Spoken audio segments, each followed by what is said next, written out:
It's time for Windows Weekly. Mary Jo Foley is off to Hong Kong.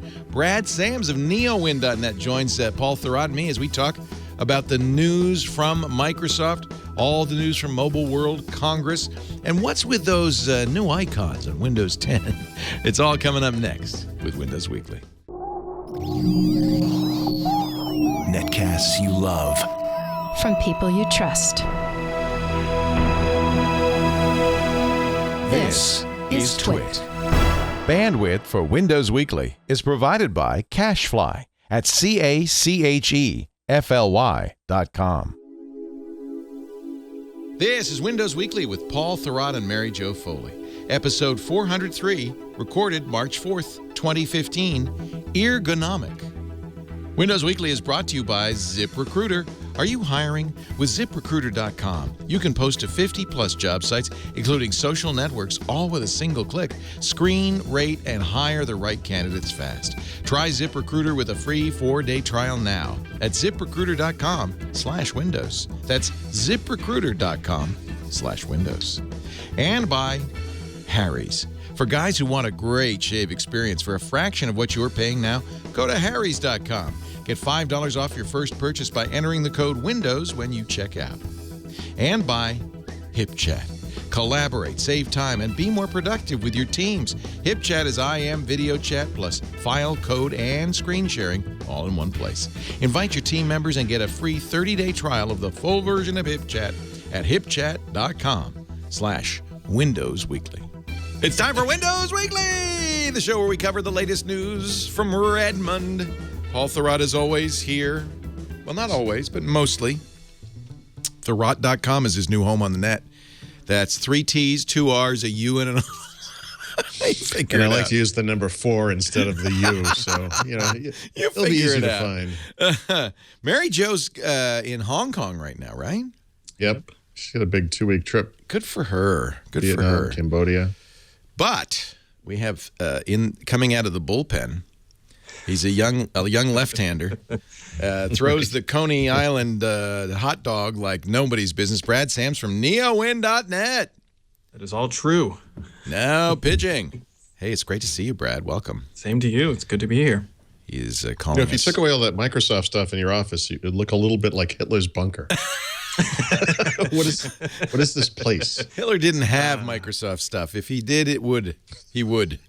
Oh, no, he clearly had a MacBook Air. But I would have gone with Chrome. Hey, that's a good question. Hitler, Mac or PC? Sure. What, that's... I think we all know. That's not human. Yeah. That's not humorous to anyone, actually. So let's just rewind and start over. It's time for Windows Weekly. That's a 4 instead of the U. Yeah. Mobile World, neither one of you, I noticed, in Barcelona. Nope. Paul loves Barcelona. Listen, I thought he would go. Any excuse to go to Barcelona, exactly. I would be there. It's just that it's a lot of money for absolutely no reason at all. No, it's like all trade shows. You can nowadays, thanks to the internet, you can cover them from afar. Yeah, it's bad enough when they're in Vegas, but when you have to fly international, which is $1,500 a seat, that's and expensive. It just doesn't make any sense. Tell me, we sent. I'd love to be there. I'd love to be there. Mike Elgin, a producer, and a cameraman. Oh, and Miriam Jouar. Well, Mike used to live there, so he's probably running around like a madman. Oh, he's having so much fun. He is. Yeah, which is what I'd be doing. I'd be eating ham every day and drinking beer and writing baloney pictures reports of about stuff I never even saw. Iberico, pictures of pizza, pictures of coffee, pictures of beer, pictures of paella. Yep. So depressing. and then he's spending like 16 hours a day at the show on the show floor because there's so much to see. Right. But we were speculating. We knew Microsoft would be there. Did they show anything of great interest? Yeah, actually, I'm curious what Brad thinks about this because they did announce 2 phones. I thought they were going to announce more. Had you heard anything about this ahead of time? No, yes and no. I think it's kind of become the statute that Microsoft, if they're going to announce something, it's going to be low end at something that neither Paul or I probably really want. Yeah, but somebody does. Yeah, so these first 2 kind of areas kind of go together. So they come out with this low-end big phone, and everyone's like, great. And I remember hearing that, I think it was during their conversation of the pitch, they said you can buy 3 of these instead of 1 flagship. Yep. So Microsoft's Windows Phone strategy is the Costco approach. Yeah, buy more cheap phones. Buy a pallet of phones. Yeah. And it's I don't know, like it's another low end phone with average specs and a larger screen and some plastic casing. That's going to be just another low end phone. Yep. They've got so many of them now. But wait a minute. Now, aren't we a little elitist? I mean, oh, never mind. We are. Yeah, a little bit. I mean, we're all into the 830 and the 1520, and when we talk about the high-end Samsung phone, the 6, and we talk about the high-end HTC phone. But if you look at growth numbers, all the growth is in cheap phones in the developing world, right? There's a huge amount of growth. Well, there. except that Microsoft saw very little growth last year, and all they sold was low-end phones. And well, so, they're trying. I guess the fundamental argument here is, we're going to sell low-end phones because that's all that's selling. And now you can look back at the year and say, see, we only sold low-end phones. Well, you only had low-end phones to sell. I mean, you haven't put out a new high-end phone since June of last year. It's kind of self-fulfilling prophecy, in other words. Yeah, and unfortunately, what you don't see is any results. So Apple, for example, had amazing unit sales growth in 2014, but lost market share because Android grew faster. Yeah.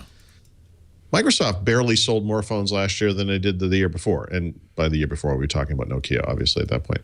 And so they saw very little growth, and they lost market share fairly dramatically. So you can't really look at this strategy. And I mean, I think, Brad, what he was alluding to, and I agree with it sort of generally, like this is, where the market is, but it's also not what I'm interested in personally. But more important, there's no evidence to suggest that this is working. Right. So far. Would it be better if they took the Apple approach and said, look, we're only going to sell high-end phones? No, because that's actually what they did on day one. And that didn't work either. Yeah. So, Paul, what do you do? So, Leo, Samsung makes this phone that has Android on it. Yeah. No, I don't know. I think there are a couple things you got to do. I mean, obviously, they're kind of treading water. There's universal apps coming, Windows 10, et cetera. I mean, I get that. Honestly, if they really do have a plan for getting Windows 10 upgraded without the carriers getting in the way, I don't see any reason why you would wait on at least one flagship phone. Actually, I would say this one thing about these new phones. So Microsoft introduced two new phones, a 640, which is a 5-inch device, 640 XL, basically the same phone with a 5.7-inch screen, I think. So a phablet and a phone. Honestly, the biggest innovation here in many ways, well, I guess there would be two of them. Free year of Office 365, personal. I'm kind of wondering why that never happened. And it's going to be really broadly available around the world, which is something that has dogged their flagship phones. If we look at the two flagships that came out last year, the Icon came out only on Verizon in the United States, somewhere around March. And then in April, they announced the 930 started selling it in June. And that one made its way to a couple of different markets, but never came to the United States. 640, 640 XL looks like they're going to be all over the place. In fact, you have multiple choices to buy these phones, or will soon in the United States. And even doing something like launching the 930, and giving the same pledge, you're going to get a free upgrade to Windows 10. Just to have a phone out there that people can point to as an aspirational device, even if it doesn't sell very well. I don't really see how it hurts anything to have it out there. And I think, Windows Phone, I mean, it's not going well. So, waiting for Is that the their next motto? big thing. Windows Phone, it's not going well. It is, but you have to have a sort of a dramatic pause between the two and then like an it's like Windows Phone. It's not going well. And then it's like dun dun dun, copyright 2015 Microsoft. So maybe they're just seeding this, the remainder of this year to everybody else and saying, well, 10, this year, it's going to be Windows the Mobile. remainder of our lives. It's been seeding every year since yeah. It's been the problem. No, look, it's not their fault. I mean, I really don't see anything they could do that would fix this problem. Everyone has these ideas. It's apps. It's not apps. It's this. It's that. It's whatever. I mean, I think the platform deserves to succeed and thrive and grow, and it hasn't. And so it kind of doesn't matter what I think. I wish it was doing better. Yeah. Well, they entered arguably one of the most competitive markets to ever exist, at least in technology. They entered late. And then they tried to buy their way in. They tried to buy apps. They tried to buy hardware. And it doesn't really work because they never had that organic growth. They had this sort of artificial, here's all this sweet stuff that we paid for. And then it's just kind of just sat there. I mean, look at Instagram, for example. Oh, please. They touted that app when it came out like it was the second coming of Christ. They're like, here is Instagram. And I've got a post ready for the 22nd of this month that it has not been updated in a year. In a year. Wow. In a year. Okay. It's still technically in beta. Oh, by the way, and that's not even that bad because there are apps like the Kindle, which is a pathetic experience on Windows Phone. Audible, made by the same company. Same thing, yeah, because terrible they're still disgrace. promoting books from last year. The Audible app. It's just bad. I mean, it's and you know on the 9th. I've always had a pretty good experience on Audible. Well, I should say that. I'm sorry. I've always been able to cope with Audible by doing things like setting a bookmark every time I stop playing because it would often lose its playback position. On the 930, and this is something a lot of people have seen in different phones. I'd never seen this before, and I use a lot of Windows phones. But with the 930, you press play in a book, and then you can walk away for 45 seconds. If you give it time, it will start. It takes about 45 seconds. Oh. And that's crazy. Yeah. You know? Yeah. And so we something have probably these apps. easily fixed, but nobody's paying, and nobody at Amazon cares anymore. Yeah. So obviously there are the apps we don't have. And there are a lot of those. JetBlue is one I would like to have. And then there are the apps we have that are never updated, like the ones we talked about. And then we have the apps that I'm like really happy to have, but they're just not as good on Windows Phone. Like Duolingo is an example of that. Yeah. So happy Duolingo is on Windows Phone. I use Duolingo every single day. App, yeah. But I don't use it on Windows Phone because it doesn't have some of the features that are available on Android and iOS. And actually, going back and forth between the platforms, what I can tell you is that Duolingo is updated very regularly with new features in iOS that aren't on Android either. And so I think, you know, when you're paying money to be part of an ecosystem and you're kind of investing in this thing, I mean, nobody wants to buy into being a second-class citizen, you know? And that's the unfortunate part of Windows Phone is that the system itself is solid. It's got innovative features. There's a bunch of stuff I really love about Windows Phone. It hasn't resonated with consumers for whatever reason. But you have to make a conscious decision that this stuff that other people take for granted on iOS especially, but also on Android, is just not going to be available to you. And I don't think a lot of people are ready to do that. And I'm not going to sit here and try to convince people to do that. You know, I could never with any, I mean, I think the best I can do with Windows Phone right now is say, hey, look, a Lumia 635 is $50. Yeah. $50 is nothing. Pick one up, experiment with it, play with it, maybe give it to a kid. Enjoy it. Get to know it. You know, maybe this thing will take off in the future. But, you know, I will make the case for why I would buy a 930. Some other people do that. I always feel a little uncomfortable when that happens because, you know, you hope that they know what they're getting into. It's not Android or iOS from an apps availability perspective. Yeah, it's a tough sell. It really is. Well, you think about it. I mean, you're going to go drop a couple $100 on a yesterday's premium phone, which we all used to call the 1020 the greatest thing. And then they said, okay, we're just not going to touch that phone forever, including the fact that it was left out of the Windows 10 release. And it's okay, so you get the 930, and then what do you do? It's if you don't like the apps that come preloaded, you're in some trouble. And if you don't, by the way, and if you didn't know you weren't going to get LTE speeds in the United States, I got some bad news for you there too. That's there's also that issue. It doesn't have the antennas that the icon has. And then you can go to Verizon and just hope that you get an update ever. Yep. So. Yeah, so that was Mobile World Congress. Yeah, you just did the whole thing. The brief version. Well, the Microsoft version. Microsoft's shtick at Mobile World Congress was basically the two phones, which are, you know, kind of mid-market phones. They're okay. They're fine. I mean, you know, Snapdragon 400, whatever. They at least have a gig of RAM. It's 8 gigs of storage, which is a minimal amount. Micro SD expansion. They're plastic, but you can replace the covers with different colors. That's cool. Phablet, non-phablet, distant choice, or whatever. I don't have either one of these phones, so I can't really pass judgment on them yet. But obviously, something like the 830 is a slightly higher end phone. Something like the 930 is a much better phone, assuming you can get it where you live. And then they have about 2,100 other Lumias that I can't remember the model names. And can they just say, look, we've got the 930, we've got the 1520, you guys just relax. It's everything you want it to be. What do you need another one for? Well, that's the thing is, so you can do really small things to make the situation better. You know, release the 930 on AT&T with those different colors. Right. Make the, remember midstream, this is about a year ago now, actually. In fact, I think they announced this at Build last year. they updated the 1520 with a version where you could get it in like new green color, for example. Yep. Which is doesn't cost anyone anything. It's just a new color. But for some people, that's kind of a cool thing. And I think midstream, you could do those kinds of things.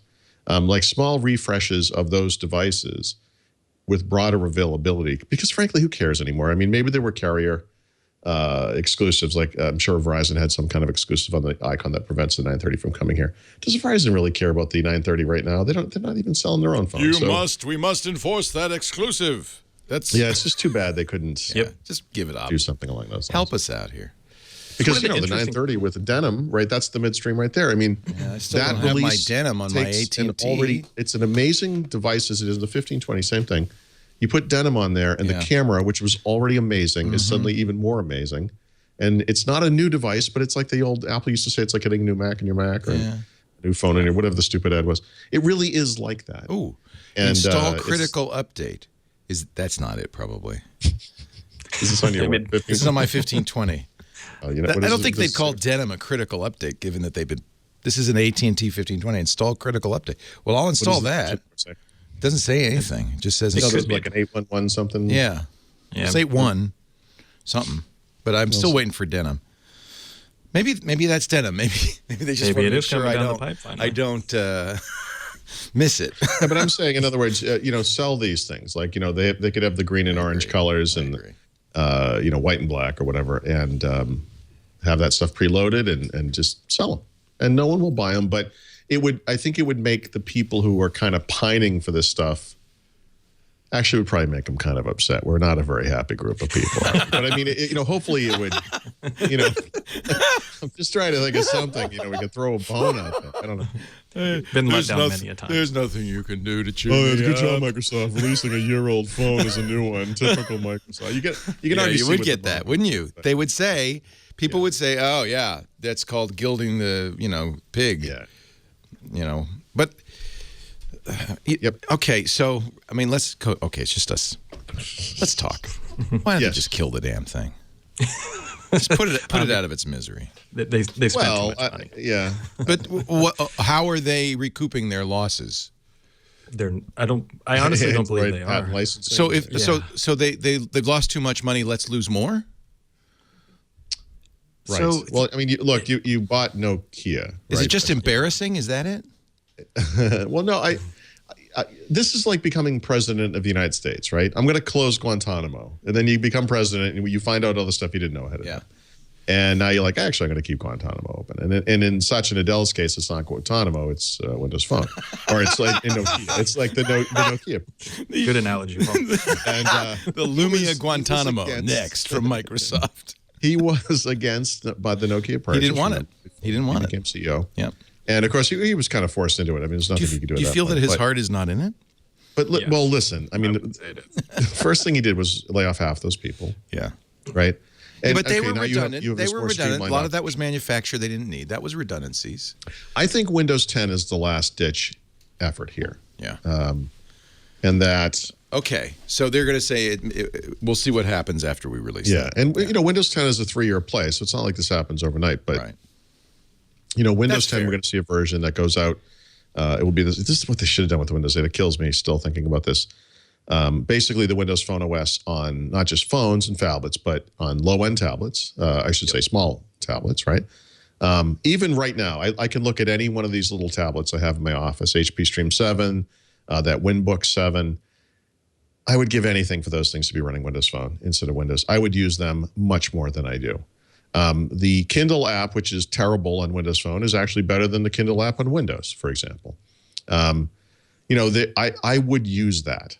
And does that mean that that's what's going to fix it? Because that's what they're doing? No. They should have done it 3 years ago, but it will make it better for those people that do use these things. I guess once you have one system, sorry. I was going to say, one of the things, when I look at Windows Phone, other than them paying billions of dollars for hardware that's not selling, that makes sense in their strategic play. And I think we can probably agree to this, that in the next 10 years, you're not going to carry a laptop. You're not going to have a desktop. It's going to be your phone. Your phone is just going to plug into a screen, and you're going to have a keyboard and a mouse. And to me, that's the path I see them eventually taking with this hardware, saying, okay, we know that's eventually where the market's going to go. Nokia was talking about leaving. We need to definitely be in that space, or then at that point, they lose the desktop and laptop share. Oh, that's a very good point. So this very could be like Bing, like 7 years ago, or how many years old Bing is. They're just saying, you know what, we're going to keep throwing money into this because we know the market is eventually going to adopt cell phones as our laptops. Yeah. And if we don't have something, we're done.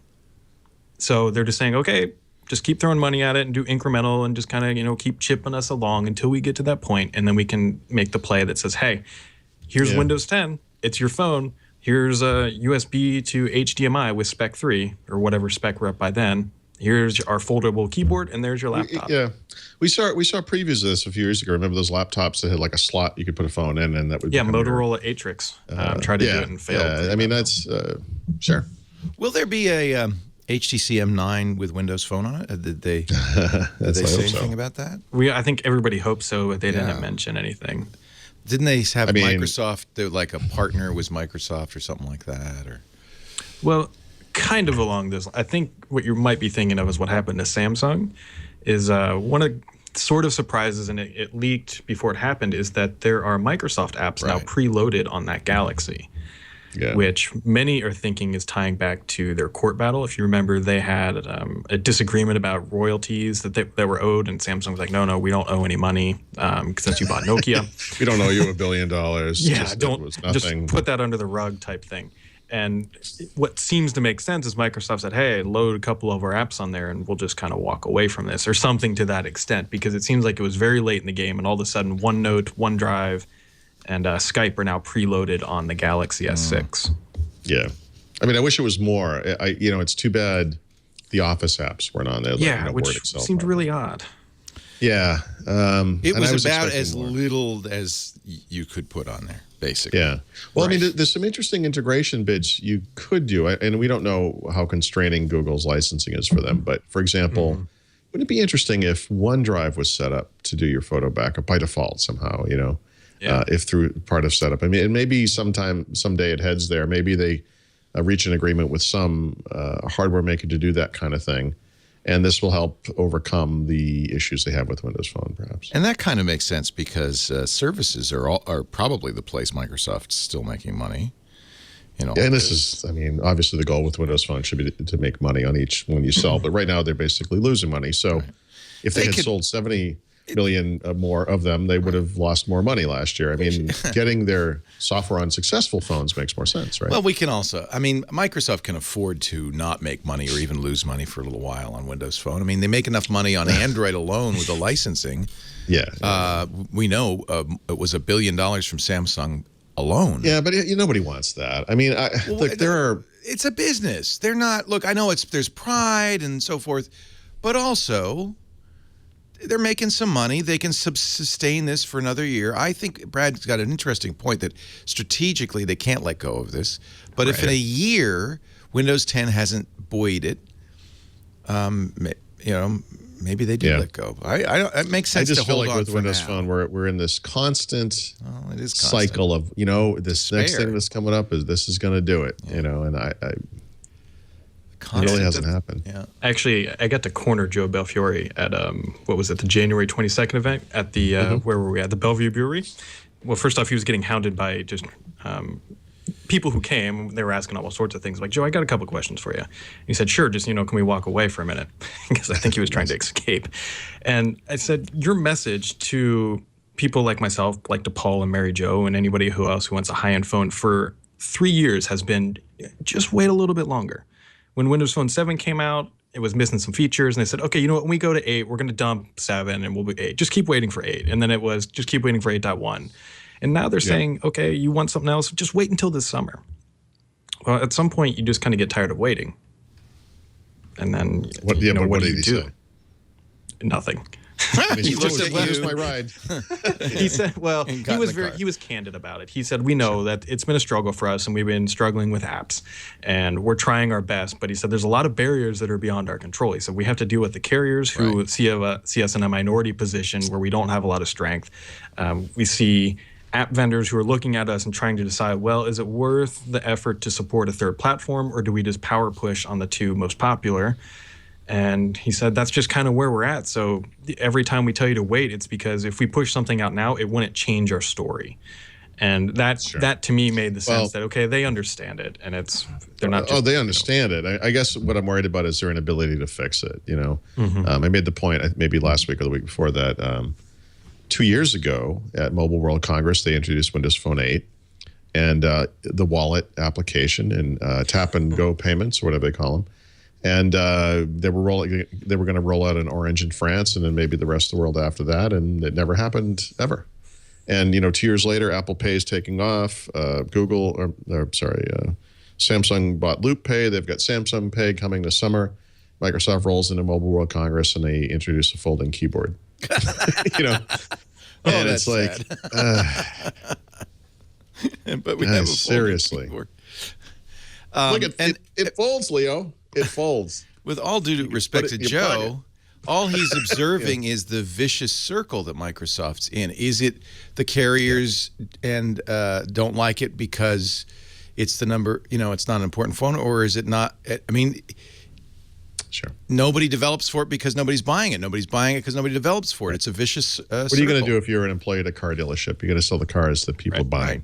I mean, you're not going to. Right. But it's hard to get out of that this circle. This other car that's really cheap and will give me a lot less money if you buy it is a really good value and is the right thing for you to get for your family. No, I want you to buy this expensive thing over here that's really popular. But I guess that's the question we should be asking, and I'm sure they're asking internally, is how do you break the vicious circle? How do you? Well, you know, what do you where do you attack it? Microsoft has spent the past couple of years really upsetting a lot of their partners. We know a lot. We've talked a lot about the Surface stuff and how that upset the PC makers. But it's not just that. You know, Windows Phone upset the wireless carriers, right? Like Windows Phone was, as originally envisioned, was a phone that went after the iPhone. It was a consumer phone. It did nothing for business customers at all. Microsoft could have and should have come to market with the obvious choice for all of its business customers to adopt, and they didn't. They had Xbox games and music, and you know, they would try to be iPhone. They were trying to be cool, and that's not Microsoft. Today, Microsoft's vision is, and the thing they're promoting is this productivity stuff, you know, the doer stuff, which I really like. It speaks to that New York Times article I took such great exception with a year ago, where the guy said, I'm going to try to paraphrase this if I can, but he said, buy Apple devices, use Google services, and buy media from Amazon. And I was like, that's really cute. And it's a really nice, pat way to summarize it all. I disagree with all of it. But what about Microsoft? What about productivity?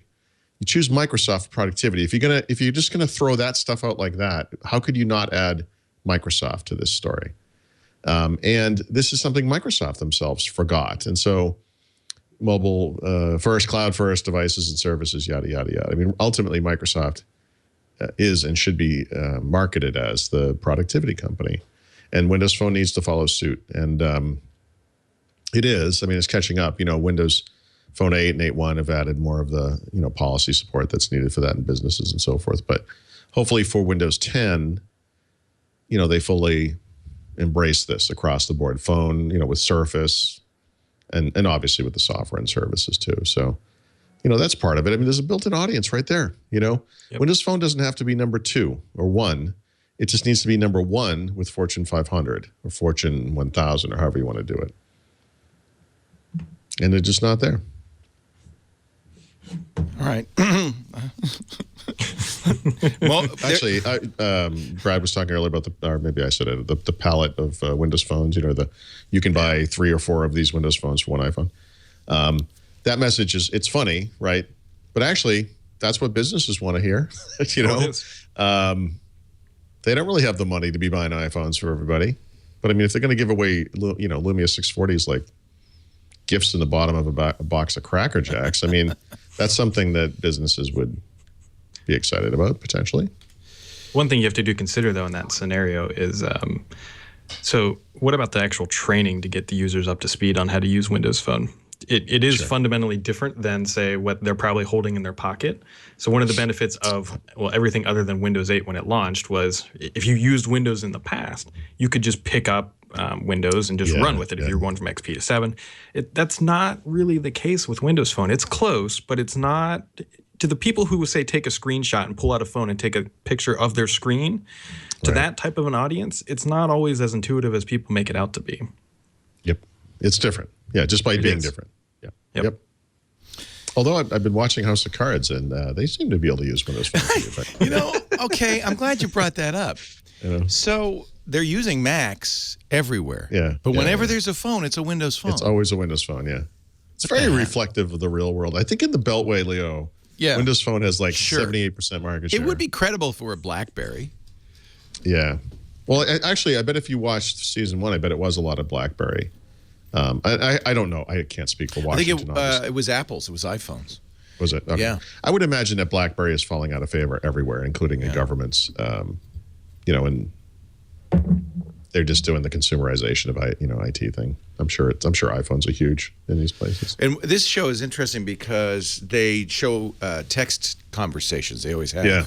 So for a while, it was the Apple style bubbles, the balloon, and now it's the square Windows Phone bubbles. Although, to somebody who doesn't use Windows Phone, it won't be obvious that that's Windows Phone. But then they pull out a Windows Phone, and you can tell. Yeah. But again, I think you and I and Brad know. The rest of the world. I believe it was episode 1 this season that somebody brought out a Windows Phone, and my wife said, who doesn't know anything about technology, I should say. She said, is that a Windows Phone? Oh, good. And I said, yeah. And she goes, let me try to quote this exactly. That's what she said. I want to make sure I get that as accurate as I can. That? She was disdainful of that. Speaking of seeing Windows Phones, this is kind of you'll laugh here in a second when I say the story. So there's a show on the History Channel called Counting Cars. I love cars. I love all things cars. And they were watching a guy, and he pulled out his phone out of his pocket, and it was a Lumia 925. I'm like, holy cow, I know that. He drops it and the screen breaks. Yikes. Right on TV. So it's like Nokia's legendary build quality just went straight to the bottom because he dropped it on TV and it shattered.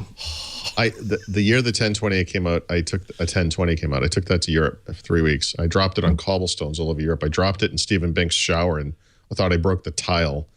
And it became a running joke with the phone. My family broke the tile. It hit a tile, like a big 12-inch tile, at the right angle, and it went crack, like really loud. And I'm like, oh my god, I broke the tile. And the tile was okay, but the phone was okay too. The phone is to this day is fine. And it's kind of amazing, huh? But my kids, like I would drop it on some cobblestones in some ancient city in Belgium somewhere, and I'd pick it up, and my son's like, "You're not even gonna look at that thing?" And I'm like, because I just put it back in my pocket, and he's like, "You're not even gonna look at the screen?" I'm like, "Mark, it's a Lumia." It's a Lumia. Wow, that's an ad right there. Yeah, there it is. It's a Lumia.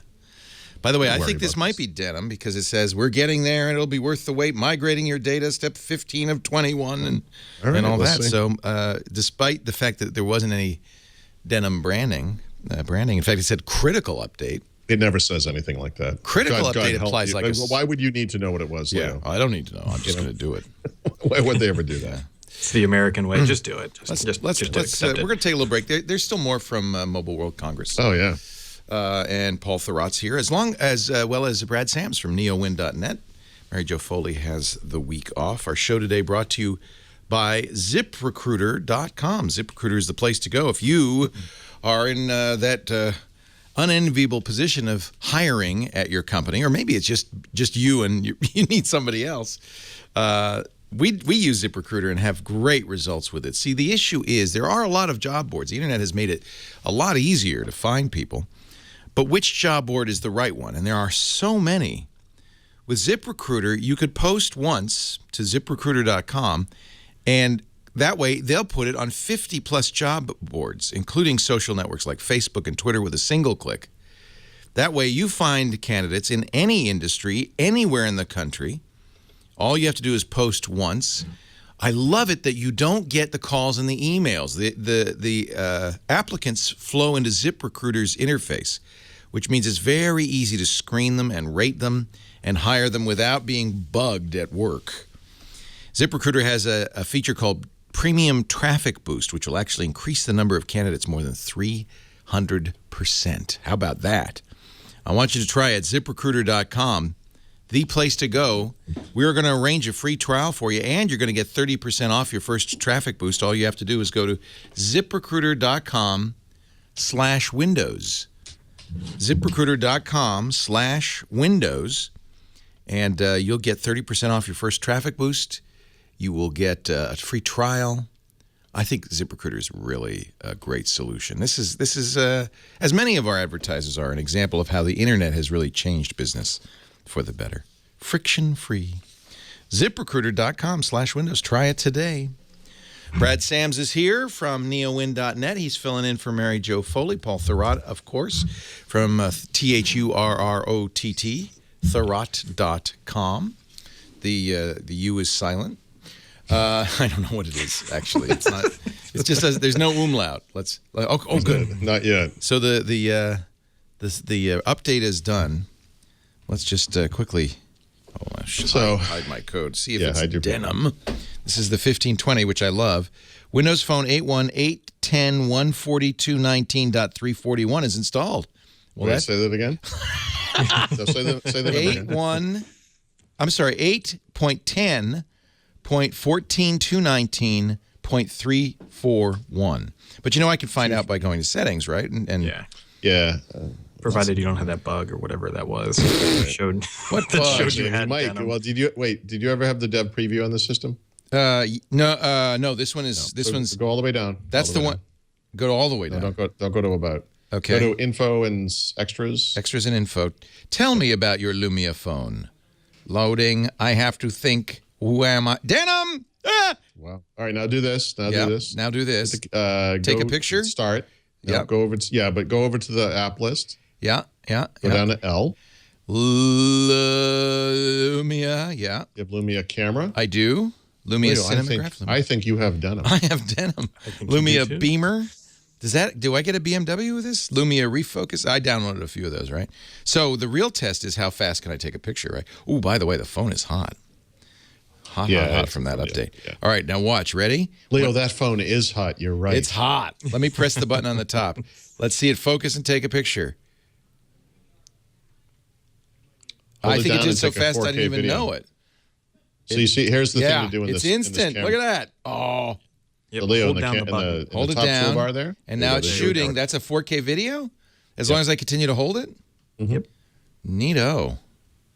Nifty wifty. The other thing is there's a rich capture button that looks like a magic wand right there in the toolbar. Yeah. If you turn that on, it will give you that kind of auto HDR, auto rich capture. Everything, yeah. Nice. If your flash is enabled, it will do that. Oh, look at that.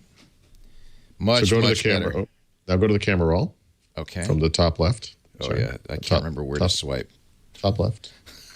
There's a button. Sorry, Cortana. I wasn't talking to you. Go away. Camera. Swipe left. There's a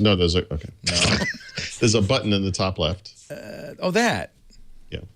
I'm sorry. I use so many different phones. No, everybody's it's okay. got a different UI. That's so, nice. But see, wait. Go back. So that's the rich capture. Does it say processing up in the corner? It does.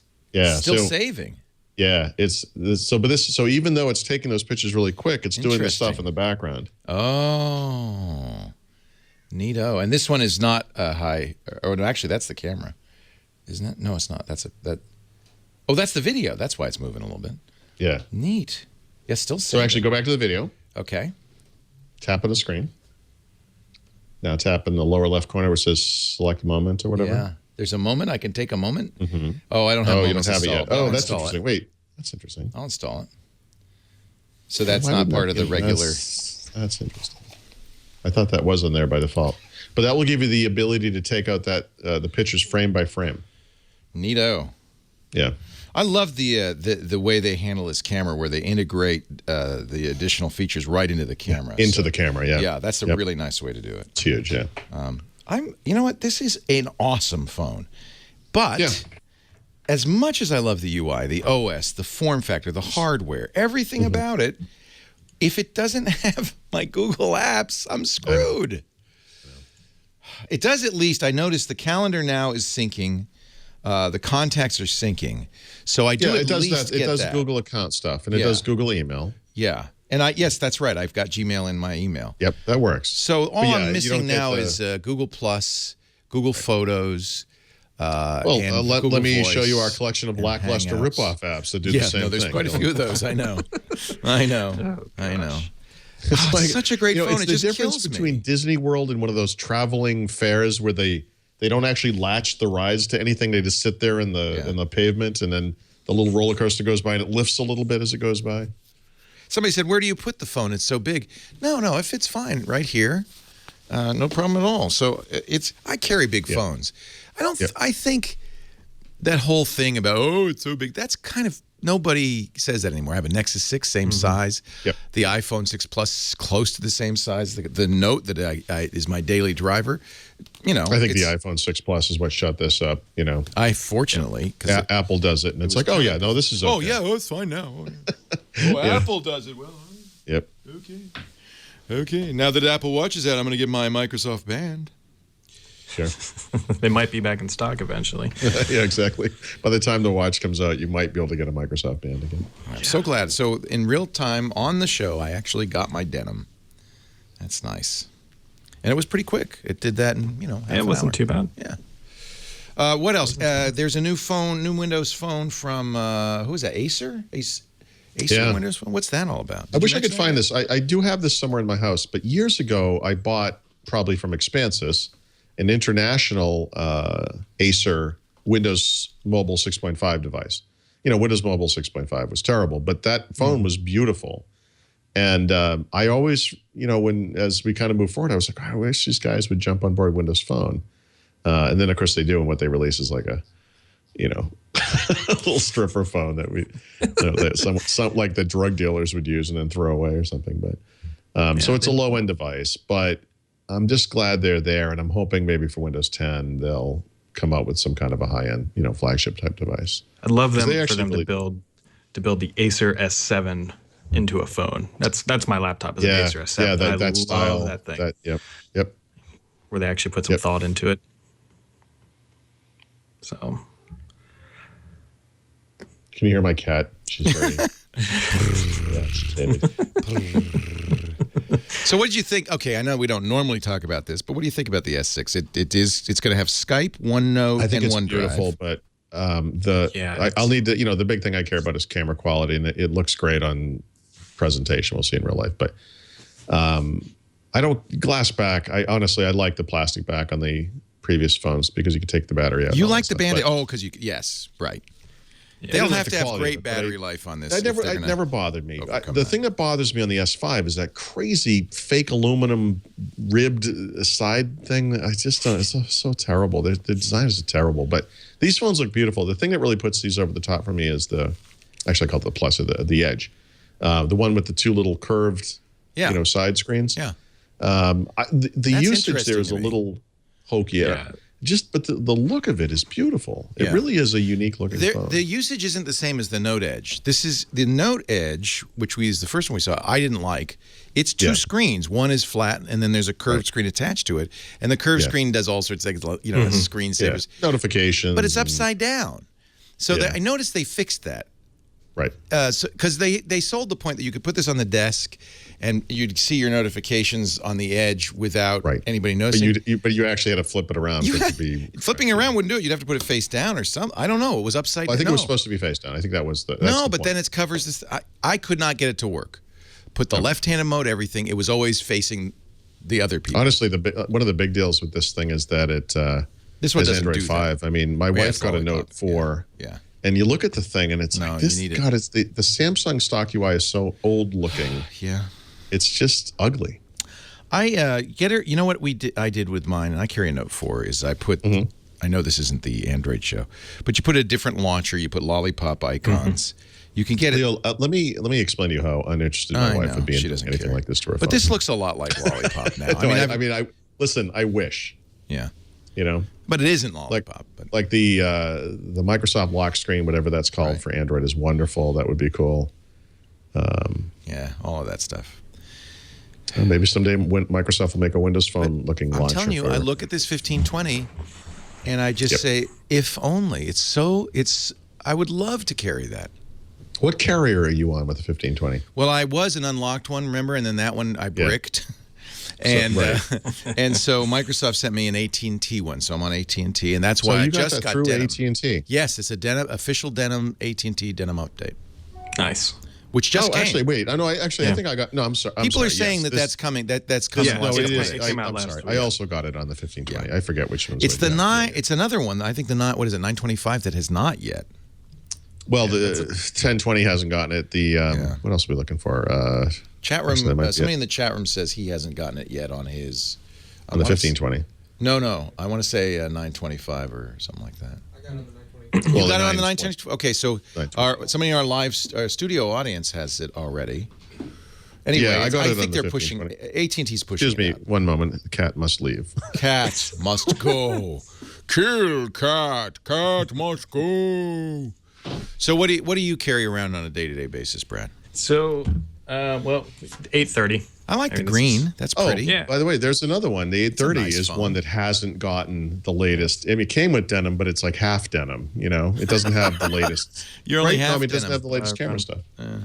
So it's a good phone. The problem, so I love everything about this, but the specs of it. I really wish that it was a high-end device. I really wish that there was a little bit faster processor, a higher spec camera, but the actual form factor of it is fantastic. Like, it's a good size for me, and it has wireless charging, but it's a mid-range phone at the end of the day. It's nothing spectacular. Do you plug those strange-looking headphones into that phone? What are those orange headphones you're sporting there? So these earbuds right here they're pretty.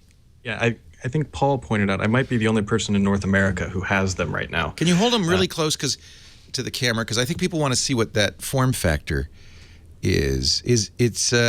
Looks strangely like the Apple headphones, doesn't it, Paul? Yeah, it's they very much do like pods, except colorful. They're orange pods. So these guys are supposed to be, I think they said 17 euros. So I don't know if they actually are coming to the States. I couldn't get that out of them if they were coming stateside. And they're essentially meant to be just kind of your run-of-the-mill headphones, and they sound like run-of-the-mill headphones. The audio, to be honest, is pretty flat in them, but they are quite comfortable, and they're all plastic, which I was really hesitant about because I usually use earbuds with like silicone tips. But these fit into your ear canal pretty well, and they stay in there. So I've walked around with them. I wouldn't go running with these in your ear, but they're not bad. I mean, for 17 euros, I really like the color. It matches my charging plate, kind of contrasts the back of the phone. It just kind of got that, you can still see that Nokia influence of just bright, bold, and mostly functional type things. One of the things I wish it did have, which I'm grabbing the wrong side here, is there's only a mic and a one button on here. There's no volume up or volume down, which can be a little bit annoying if you're like, I don't know, outside. Usually, I've been wearing them while shoveling snow, and I want to turn the volume up, and so you can't do it from the headphones. Yeah. So will those start coming with phones, or are they going to always be I don't know. They were, if you look at the announcement, it was really odd. They just said, hey, look, we built these, and they call them Ergonomic headphones. Oh, Lord. Yeah. Oh, Lord. Yeah, very. Say that without self-loathing if you can. Oh, Lord. They're ergonomic. You can very much tell the marketing people said, how can we spice up these $20 US headphones? And they said, oh, we'll call them Ergonomic, and we'll make them a little bit different shape. Yeah. I don't really know if they're going to come in the box or not. They just kind of said, here, look, we built these headphones. And that's when I started saying, hey, how can I get a hold of these? Because they need about one blog post about it.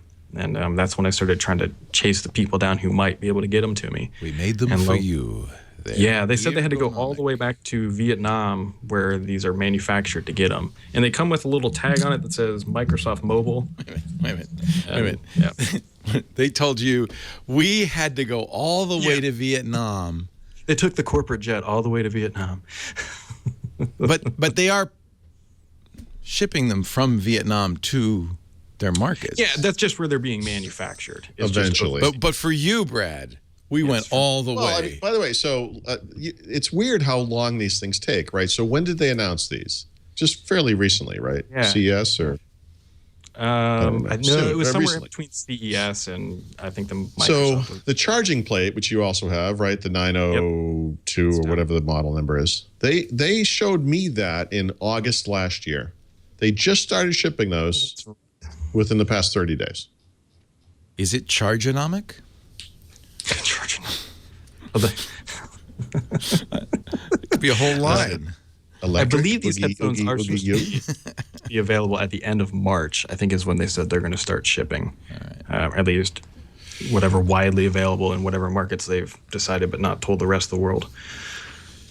So they are coming. I mean, if you need a cheap pair of earbuds, I would recommend them for if they cost $20 or less, and you're just kind of saying, hey, you know what, I'm gonna go cut the grass. I always toss like something like that in my travel bag because if for some reason your good headphones don't work, you want to have something. Yeah, I keep even if it's just blocking out airplane noise. Yeah, or something. Exactly. Yeah. Well, these will definitely not block out airplane noise. Well, I mean, just by virtue of plugging your ear a little bit. Yeah. I mean.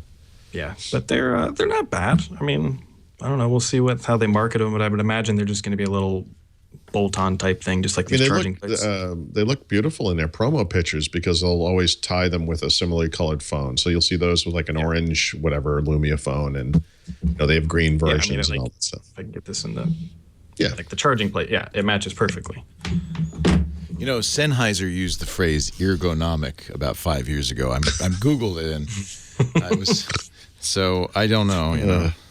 Okay. Great minds and all that. And also the opposite of great minds. Badly damaged minds. So, all right. How about this HP Spectre? This is kind of cool. Yeah. Have you seen this, Leo? I haven't, but it's a signature PC? No, not exactly. So this is something that HP has made and they're selling. And they're selling exclusively through Best Buy retail stores in the United States if you want to buy it in a store, which means that Microsoft can't sell it, which means that there can't be a signature PC version of it. Oh, Microsoft has to sell the signature PCs. Yeah. So, but one of the cool things about it is that it's basically about as craft-free as you can get from a PC maker. I mean, there's a couple of things. Boy, from HP, that's saying a lot because they're kind of known well, for... so the interesting backstory to this, and this guy's a friend of mine, so I don't want to, I want to be upfront about this, but I mean, honestly, the guy who's responsible for all the great stuff happening at HP is this guy Mike Nash, who used to work at Microsoft, and he just actually got promoted, but he was for the past few years running their consumer PC division. Now I think he's basically seeing all PCs. But the Stream 11 and 13 laptops, it was such a big deal last holiday season. The Stream 7 and 8 tablets, those are his babies. And so now he's taking this kind of approach to a higher end part of the market. But the thing I really like about the Spectre is that it looks like a laptop, looks like a really high end laptop. It doesn't look exactly like a MacBook Air, which a lot of Windows laptops do. Still very much a premium device, though. It also does that 360 thing where it flips around into a tablet, but if you were just looking at it, you would assume it was an Ultrabook. There's nothing about it to suggest that it transforms in any way, and so you do have that capability. But instead of costing, like the S7 we were talking about earlier from Acer, or the Samsung Ultrabooks that I've been using, or a ThinkPad X whatever, these devices start at like $899 too for an i5 version. The version I'm reviewing is $999. These are not, they're higher end devices. They're not budget busters, but they're also not $1,500, $1,800, $2,200, which is typically what we see for this kind of device. And so it really is kind of the Stream mentality. How much can you pack in, but applied to, the mid to high end of the market. And it's just a gorgeous, gorgeous device. This is exciting because, this is the third, I think, really good-looking Windows 8.1 laptop. I have the new Dell XPS, which I love, the Broadwell. Yeah, yeah. I think Lenovo did a gorgeous, what is it? I can't remember which one, the X1. The X1 Carbon, obviously. Yeah. And this is great. Yeah, so one of the other big deals here is that they worked with Microsoft to make this. This was actually a collaboration. There you have and so Gabe All's team, the guys doing Windows, worked with HP on this. And the funny thing from Gabe All was that they've basically made this offer to all PC makers. They want Windows computers, I should say, to be as good as they can be, obviously. And they've offered to work with all of them. They didn't say that none of them have said yes. If there's some group of them, it's a small group, but one of them is HP, and they're the first to come out with an actual machine based on this collaboration. And they have lots of facts and figures about all the improvements they were able to make with, boot time, resume time, battery life, et cetera, et cetera. But this machine is just absolutely phenomenal. And Yeah, it kind of came out of nowhere. I'm really, really happy about this. Is it a convertible? I'm seeing these weird hinges. Yeah. Yep. So that goes all the way around the other side. But when it's in clamshell mode, no one would ever look at it and say, "Oh, it's a tablet kind of thing." It looks like a regular laptop. Yeah. Yeah. Yep. Not crazy there's a lot about going the on on-off switch on the side. Acer does that too, and I hit those every time. Well, so they have to do that because it has that tablet functionality. Right. Oh, it has to be accessible, of course. Yeah. I think but the other benefit of that is that you also get hardware volume buttons that aren't on the keyboard. So they're also on the side. They're on the other side. But this is like anything else. I mean, if this is for a viewer who's going from machine to machine, you might look at that and say, "Oh, this is in kind of a weird place." It'd be hard to get used to that. Yeah. If this is your machine, it's just where it is. You just are used to it. Yeah. No, it's more that I accidentally hit it on the Acer from time to time. And I go, that's what interesting. happened?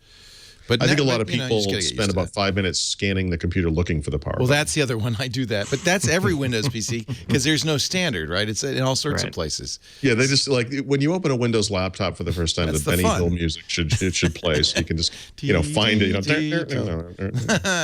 How long is it going to take? This looks really nice. It does. It looks like a fantastic machine. It's It's good for HP too, right? Because Dell has their flagship. I think the XPS 13, which mine should be showing up here in a couple weeks. Brad, I love it. It's such a nice system. I can't wait to put it's going to Windows be really 10 on tough for me. Yeah, it's going to be really tough because Paul knows and Mary Jo knows, I love my Acer. I love it to death. Yes. You have an S7? Yeah, how do you feel about the me too. I replaced the S7 with the XPS. How do you feel about the power cord, which I believe is 19 feet long, and then the thing some you may kind not of know elephant about the toy. power cord. Not only is the power cord terrible, but actually the connection into the laptop is also quite bad. Yeah. It's almost like a headphone jack type thing. I've had it for 2 years though without any issues, so at least nor have I. Yeah, it doesn't. But when I first pulled that out of the box, I was like, "Oh, this is not going to go well." Yeah. So I'll be curious, Paul, when we go to build later this year, what machine I'm going to take, because I'm only going to take one. I mean, I don't know. I might take a Surface and the laptop, but I mean, I will take one laptop, and it'll be hard to see if I'm going to take that 13 or if I'm going to take the S7.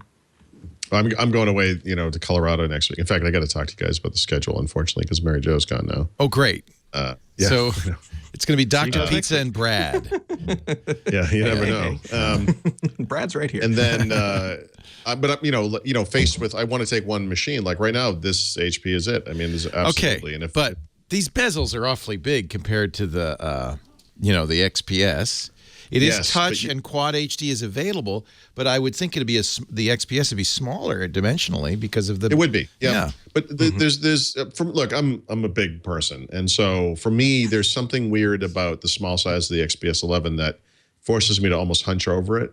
Whereas I realize, it's not like the keyboard's extending out to the the edges of the HP, but there's something about that real estate that just makes it feel more comfortable to me. It's just full-sized. And you'll probably not get the Quad HD. I do like it that you can get 1080p in touch, right? That unlike the Dell, because I had to get the Quad HD, and it's awfully, as you pointed out, Paul, the touch targets are just too small on the desktop. Yeah.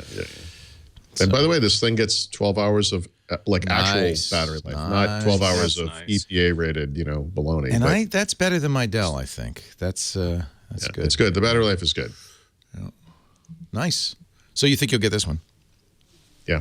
Right now, yeah. I mean, as I always say, if there was a 15-inch version, it would be no-brainer instantly. I would buy this right now, sight unseen.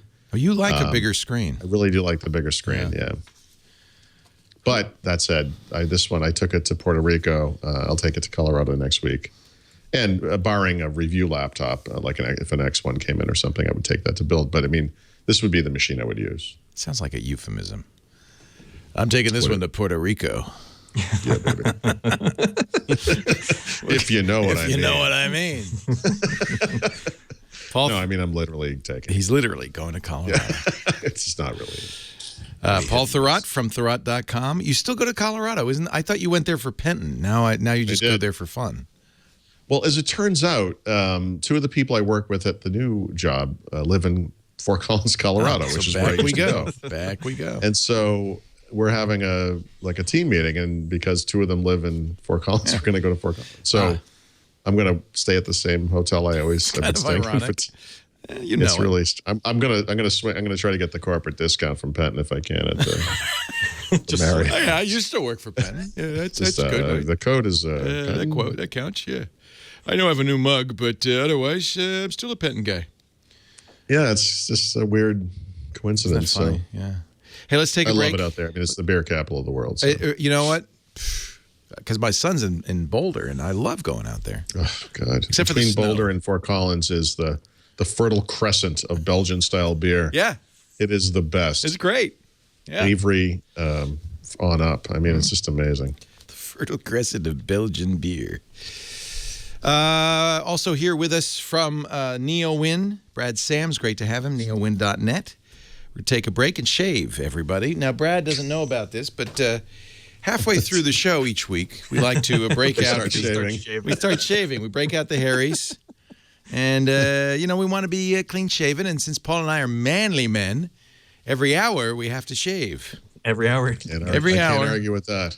I got my 12 o'clock shadow here. No. But Harry's is for the guy who shaves a lot, doesn't like to shave. There is a better way. Harry's, HARRYS.com. I'm a big fan. We sent you the Harry's. Do you use the Harry's, Paul? Yep. Yeah. Steve Gibson's a big fan. This is the Truman set. So there's sets. You start with a set. If you go to HARRYS.com, the Truman is $15. Includes both sets, the Truman and the Winston, which is I think $25. Include a handle. The Winston's a engraved metal handle. The Truman is plastic. Actually, Steve prefers the plastic handle. It's a matter of personal taste. But they all have 3 blades. And they all come with the shave gel, the foaming shave gel, and the handle for $15. In fact, I'm going to save you even more in a second. But these aren't just any blades. These are not ordinary blades. First of all, Harry's blades cost about half as much as the drugstore, the Gillette Fusion blades at the drugstore. They don't have to lock these up. And because they own the factory that makes these in Germany, and they sell direct to you, you not only save money, but you're going to get a better blade. They engineer these blades for precision, for reliability. I never cut myself with a Harry's blade. It's just the smoothest, cleanest shave you ever had. You could choose the Harry's Cream, which I really like, or this is the new foaming shave gel. If you're used to a foaming gel, you'll probably like this. It's amazing. It's amazing. I guess partly because the blades are so well engineered, they're so sharp, but it just gives you the smoothest, easiest shave. It will take the drudgery out of shaving every hour or every day or every week even. So I want you to try it out. If you go to harrys.com, use the offer code WINDOWS on checkout, and you'll save $5. HARRYS, harrys.com. And then every month I get my Harry's blades, and I get a refill on I use a shave cream, the stuff that comes in the tube. That's the original Harry's, and I really like it. But you could also get the shave gel, which but by the way, they now have an aftershave lotion, which you can add to your monthly package. It's kind of like a gift in the mail every day. Harrys.com. Use the offer code WINDOWS for an extra special deal. Paul Thurrott. And to be clear, yes, smooth skin is a gift. It's the gift that keeps on giving to our loved ones. Yep. That's the worst thing in the world. You go in for a kiss, and she goes, "No, shave first." I'm like a caveman, and my hair, I sort of turn into a 5 o'clock shadow just in the recording of the show. Yeah, you and me both. Yeah. But I also have this thing, because I'm so indelicate in everything that I do. I'll come downstairs from having shaved, Yeah. And you sort of like touch your face a little bit, and you realize it's like a huge patch of like unshaven stuff like in the corner. Yeah. It's just sad. One of our chatters in the chat room, iPad AA94497, says, "I got Harry's for my husband. He loves the razor." Good. Yeah. Harry's. We love it. Paul Thurrott, Brad Sams, moving on. I think we've done Mobile World Congress. I think so, too. Now let's do Windows 10. We have to do our regular weekly Windows 10 check-in. You know what? It's interesting because both Brad and I are on the show. This would be the ideal time for Microsoft to deliver the next. It would be fantastic. And how would you know? Would you? Right. Well, Twitter would be ablaze. Yeah. Get off the show. It's happening. But it is imminent.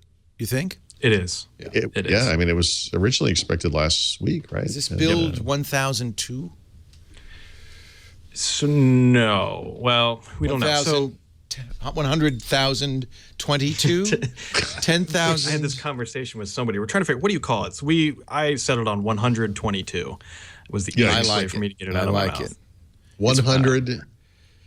It's 10,022 or 100.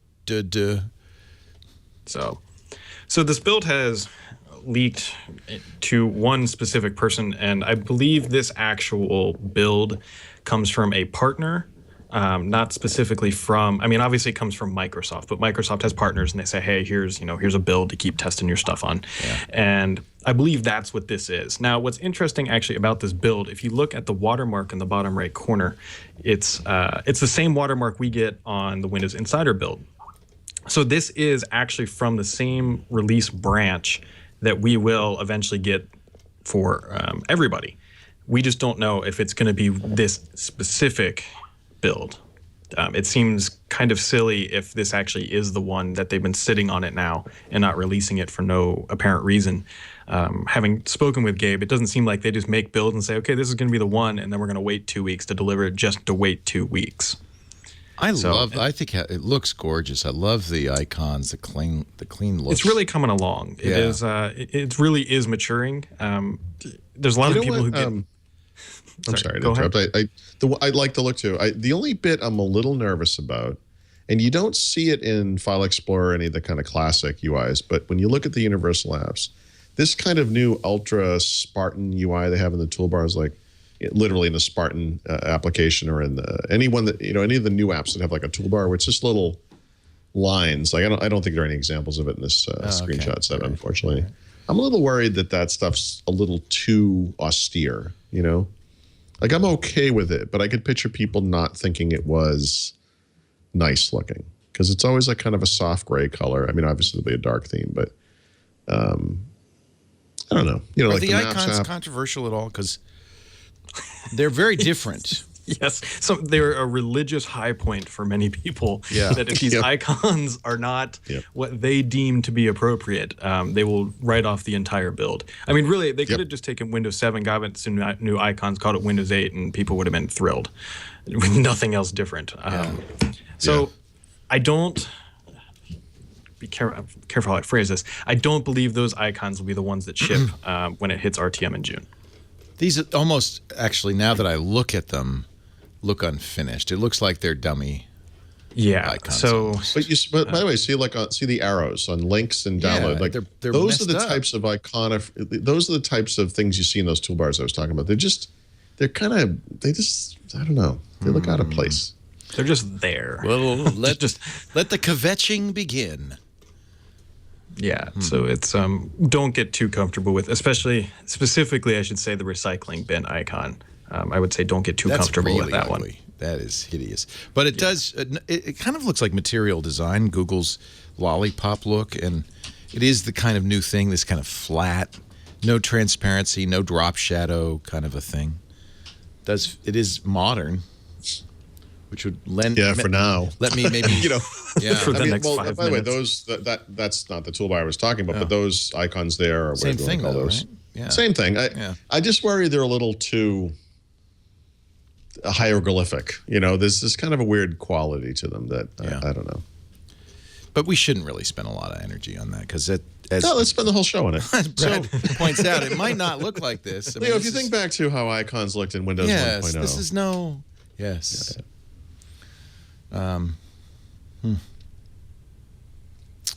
Yeah. So the next build is, which is not present, I believe, in that release, that 122, is Spartan supposed to be showing up. Microsoft actually said it publicly that the next insider release, Spartan, will be there, which is why I do not believe that 122 is the actual whatever next public release. Spartan in here. Correct. At least whoever the individual with it is not showing it off. Yeah. And kind of digging through those images, you don't see it. They had it. Yeah. I mean, that's a pretty big deal, right? There is a leaked video, though. There is. There is a leaked video of Spartan. With Cortana. Which doesn't show a build, does it? There's no build number there, right? I can't remember. I can look. But this video has the kind of toolbars I'm talking about. You can see them in the app, and you can see them in the Windows Phone version of this app in the Microsoft video. You know, it's Spartan. I mean, Yeah. Wow, it's really Spartan. Holy cow. it really is Spartan. That's as clean as a whistle. Yeah. I'm just nervous that people will not have an emotional connection with this kind of thing. It's just it's a little too. It's so light and vague and. Yeah. Well, there is a dark theme. I mean, yes, that is there. Sure. But, I will say that I've been writing about the Cortana integration and just Spartan in general since, I don't know, about September-ish with Mary Jo. And writing about it and seeing it are really two different things. And I actually think it makes a lot of sense. I'm actually kind of pleasantly surprised that, okay, you know what, Cortana in the browser, yeah, you can actually see how that is useful, because what it's doing is, and you can see it here, it's querying things in the background for you.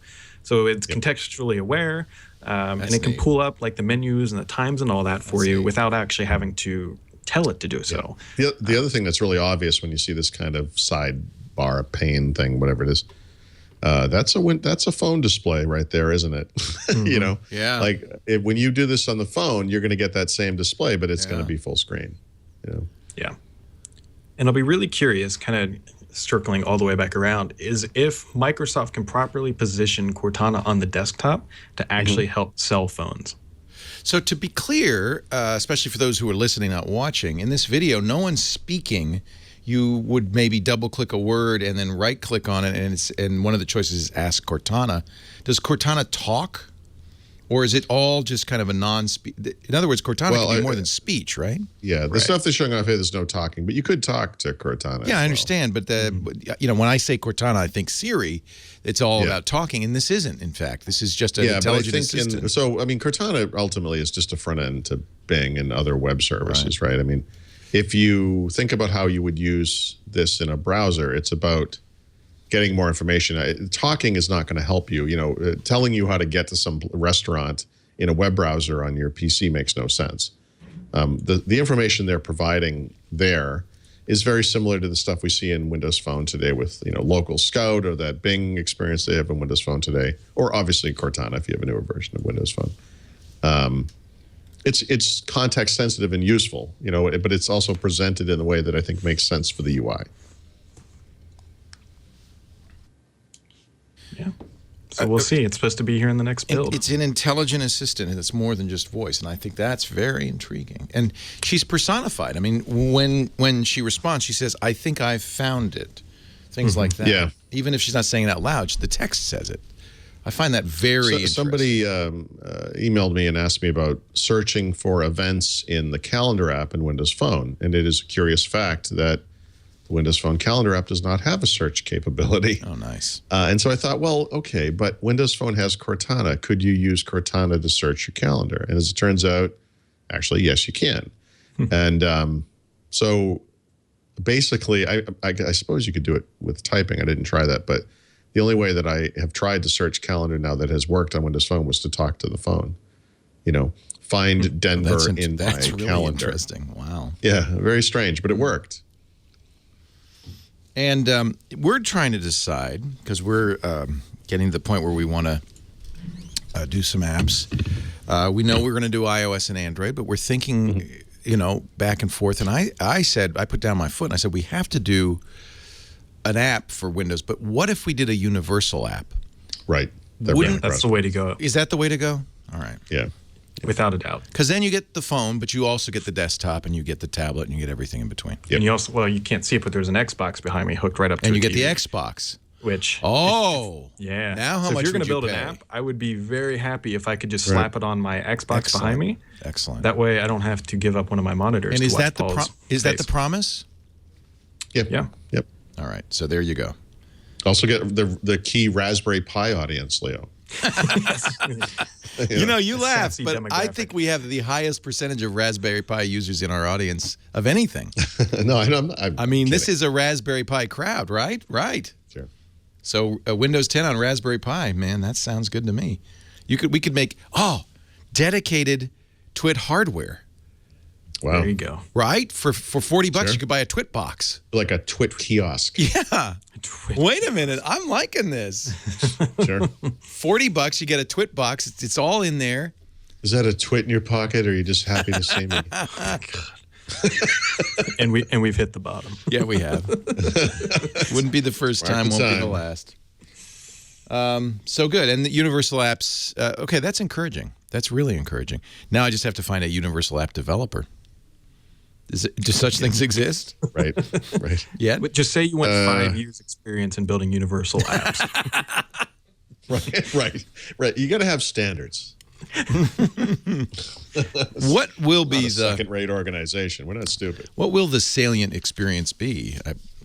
Actually, The salient yeah. experience. What would be important if I'm obviously no one has experience doing universal apps? Should I look for somebody who has I'm sorry. experience doing Windows phone apps, Windows yeah. desktop apps? Which Well, I would say for the and modern or Windows environment. Phone. Yeah. modern apps? Okay, so there you .NET go. developers, Silverlight developers. There you I go. think all those So guys. a modern app developer would be able to do that.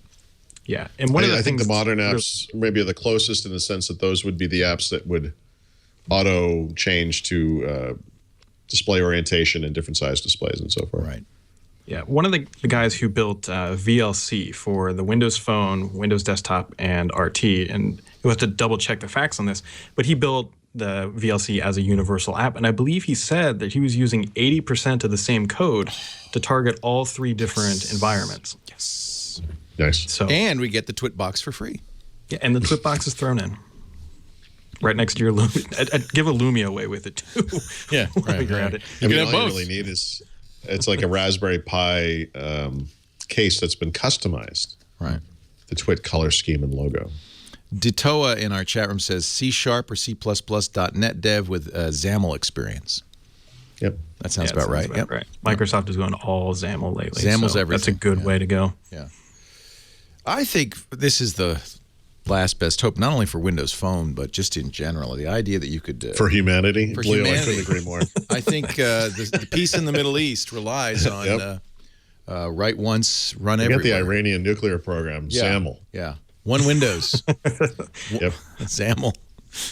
Oh, gosh. So Microsoft is active. I know Build's coming, and that's where everything's going to be focused on. But they're really Yes. they're really promoting this. Even the HoloLens. Brad, do you ever do this? So every time I go to Build in particular, but I would say any trade show, like if I was going to go to Tech Ed, when they had a Tech Ed, or if I'm going to go to Ignite this year, obviously as like press, there are sessions that we have that are kind of outside of the stuff, and there were other events like parties and things, and you kind of sit in the press room the whole time and you goof around with everybody. And then, we start throwing food at Dr. Pizza, and then we get kicked out. And, the normal stuff. The usual. But build forts out of bean bags, things like that. yeah. So, right. Daniel's over in the corner eating what appears to be white paste, like that you would use to like super glue stuff. He's scooping it out with his fingers. Yeah. Yeah. And so I always intend and even plan and schedule that I'm going to go to like normal sessions and try to learn something like anyone would, because there are people spending thousands of dollars to be at this thing, And then when the actual event comes, it doesn't happen, right? You do this. Because usually what happens is, so to what Paul is saying, so I get to see my friends 4 times a year, essentially. Yeah, I This get to is a see Paul- social event. Right. I get to see Paul once a quarter. I get Yeah. to see Mary Jo once a quarter, Daniel and Peter and all those guys once a quarter. And so you go with the best of intentions, you map it all out, and then you kind of look at what the content you're giving is like, you know what, I can get 6 posts out of this. I'm justified my expenses. You guys want to go get beers? That's exactly. pretty much what happens. And then you find a lot of willing people. Yep. Yes. Stuff goes in the bag and gone. Yeah. Well, you figure if you one can thing I take try all to the do is, Microsoft a lot of the writers- sessions will be on video later. I try. Yeah, to do and if you can tournaments. take all the Microsoft writers with you, nobody's competing, so nobody's putting content out. Nice. Oh, actually, that's smart. You have a strategy behind it. That's good. I've ruined it. Well, it's like why I don't like college. going. It's like college. You go with every intention of studying, Oh, but God, 4 you years gotta go learn. by, and all you've got is a bong that Yep. the water hasn't been changed in months, and a beer And some belly. kind of fungus that's been growing in the fridge. You know what I used to do in college when I go study? I used to sell pizza in the library. Oh, smart. Make a little money Yeah. on the side. Yeah, I would go and grab a couple large pizzas Oh, and you're walk kidding. around the library. A piece at a during time? finals week. That's Oh, my hilarious. gosh, But you're brilliant. my wife just relayed this story to me. You know, when I was dating her, she was in college, and when someone in her dorm would order pizza, the pizza guy would come with 5 extra pizzas because they could always sell them immediately. To whoever Isn't that else. interesting? Yeah, I just walk Pizza. around with a pizza Is there box. anything it can't do? I don't think so. Oh boy. What are we talking about? What happened to Windows suddenly Phone. change this whole show? Just went off track. Did you know there are 60,000 users testing Windows 10 for phones? Yeah. Did you know that? So I Which did is 'cause I wrote amazing. it. He wrote the article, folks. So here's the interesting thing about that article. I got these numbers, and in those numbers were also that there were 2.8 million Windows insiders as well. Microsoft this week at Mobile World Conference confirmed the 2.8 million number that I had written about in that same article before they announced it. So to me, that really gives credence that the numbers that I was passed along, because they came from the same sheet, is accurate. Oh, real. I see. Yeah. Yep. So it really just kind of backs up the information. How many of those users do you think are using Lumia 635s? A lot. 58,000? Well, the thing is, so there's 100,000 Microsoft employees, right? Roughly. Yeah. And that number includes Microsoft employees. Oh, that's, geez, okay. So that's where I was going with that. So I would imagine a significant number of those people are internal as well. I do like seeing that, though. That's always encouraging when you get a lot of beta testers out there. Well, especially for the number of phones that were. Yeah, that's all of them, isn't it? That were Well, no. I mean, in other words, No, I'm they only sorry. supported That's- wow. Okay. That's mean. That's mean. I'm sorry. you're pushing Pull that. Paul's button. It is a Pull big that knife out of percentage, my though. I back. mean, it's a not insignificant percentage. Well, Paul and I were chatting when they announced the devices, and I believe Paul's words were, "I have 27 Windows phones at my house, Yes. and not one is applicable to the program." Right. How is it Oh, possible that not even one of these damn things will run the beta? My. I did finally get it going on the 635, but Well, that's good. that was So, a frustrating day. if you want to keep a secret, shouldn't tell NASA. Apparently, Put it in app form on Windows Phone. Yeah, Oh, I'm sorry. no, just don't don't tell NASA what you're up to. Apparently, in this video of the HoloLens, where NASA talks about on-site their software breakthrough for Yeah. exploring Mars, about a minute 14 in, there's a picture of that which shall not be named. Yeah, so Paul was there, and he'll back this up. When we got to try on the HoloLens, they made Yep. us put everything we had in like a locked box. They Oh said my you're not allowed to God, take it was It's like cell Better phones. Call Saul. You had to put it all in Yeah. the post office box. Yeah, They yeah, said yeah. mailbox. We went no I thought pictures. that was the stupidest and inexcusable thing that it ever made me do. Like, there was no point. We don't want people to see a prototype. But why? Why? What are you talking about? I was so confused by that. And now So NASA shows it look off. right. Very close. That's Right the there. thing. There it is. The thing you So, should by the way, not you know, when you see. get tested for sleep apnea, this is exactly the machine they It's put the on same you. thing. Well, It's, Yeah. one of the reasons they didn't want you to take a picture is this is not what it's going to look like. This is the Right. prototype. I know, right? but that's what But makes people the thing that understand they that. are going to sell look so awesome. yeah. You know, look, this thing is a crazy harness. It's full of parts that you can't touch. You know, they were very protective of it. Oh yes, that's right. But I never understood that. They were No, and really they were- goofy about it.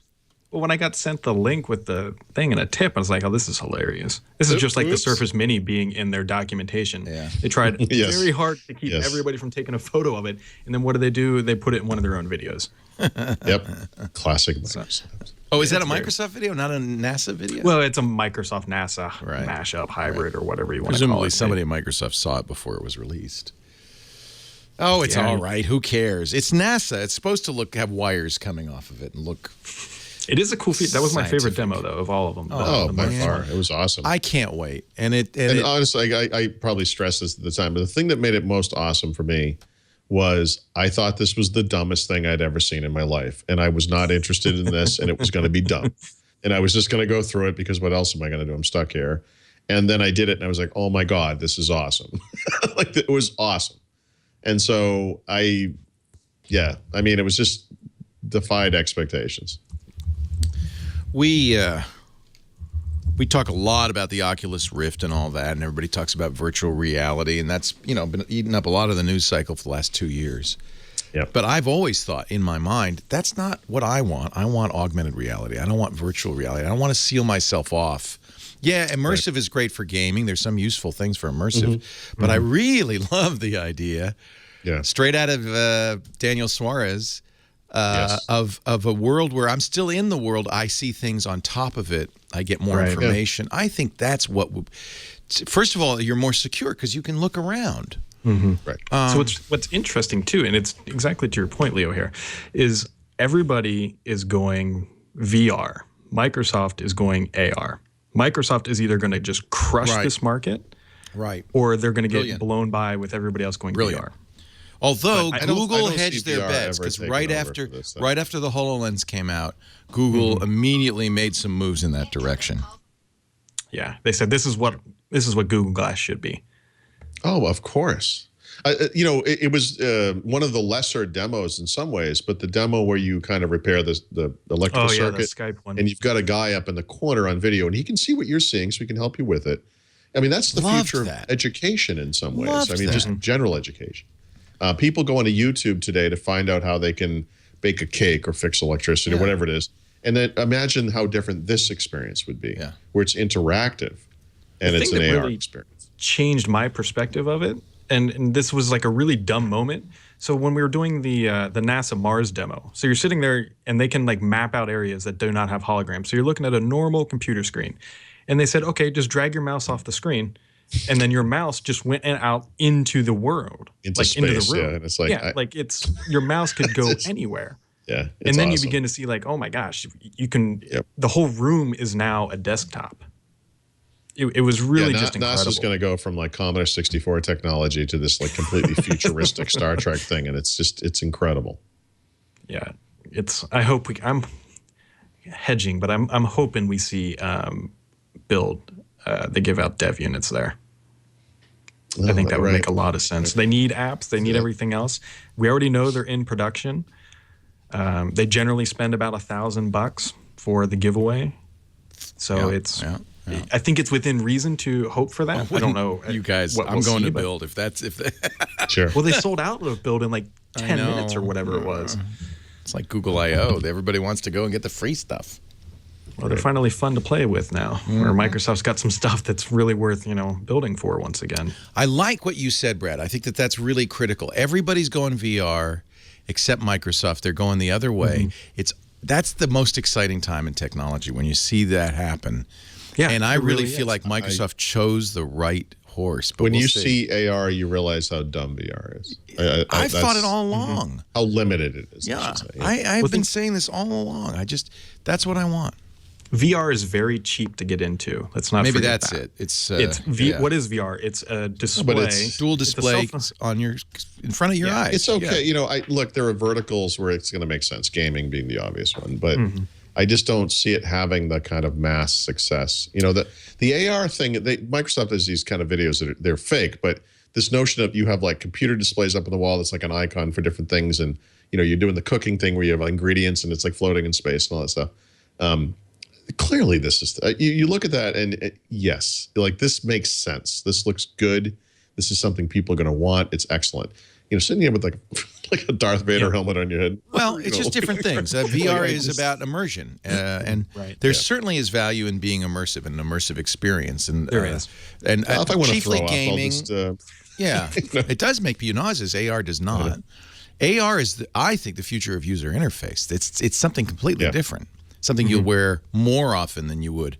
What I want to see them do, and I thought when they announced this, as they were announcing it at the event we were at, what I thought this thing was going to be, the HoloLens, was an array of cameras that you would have to put in a room. Right. And that what you were going to see was literally like a hologram, or some set of holograms. Like those icons on the wall I was sort of just describing could be something displayed by something in the room. Like I didn't get that it was glasses, and then as the thing went, it became more obvious.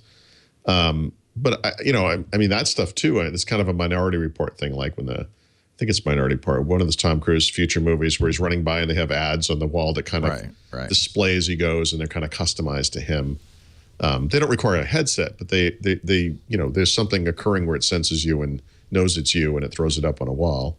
I think that is sort of an AR / holographic type application, thing that will also be a big deal.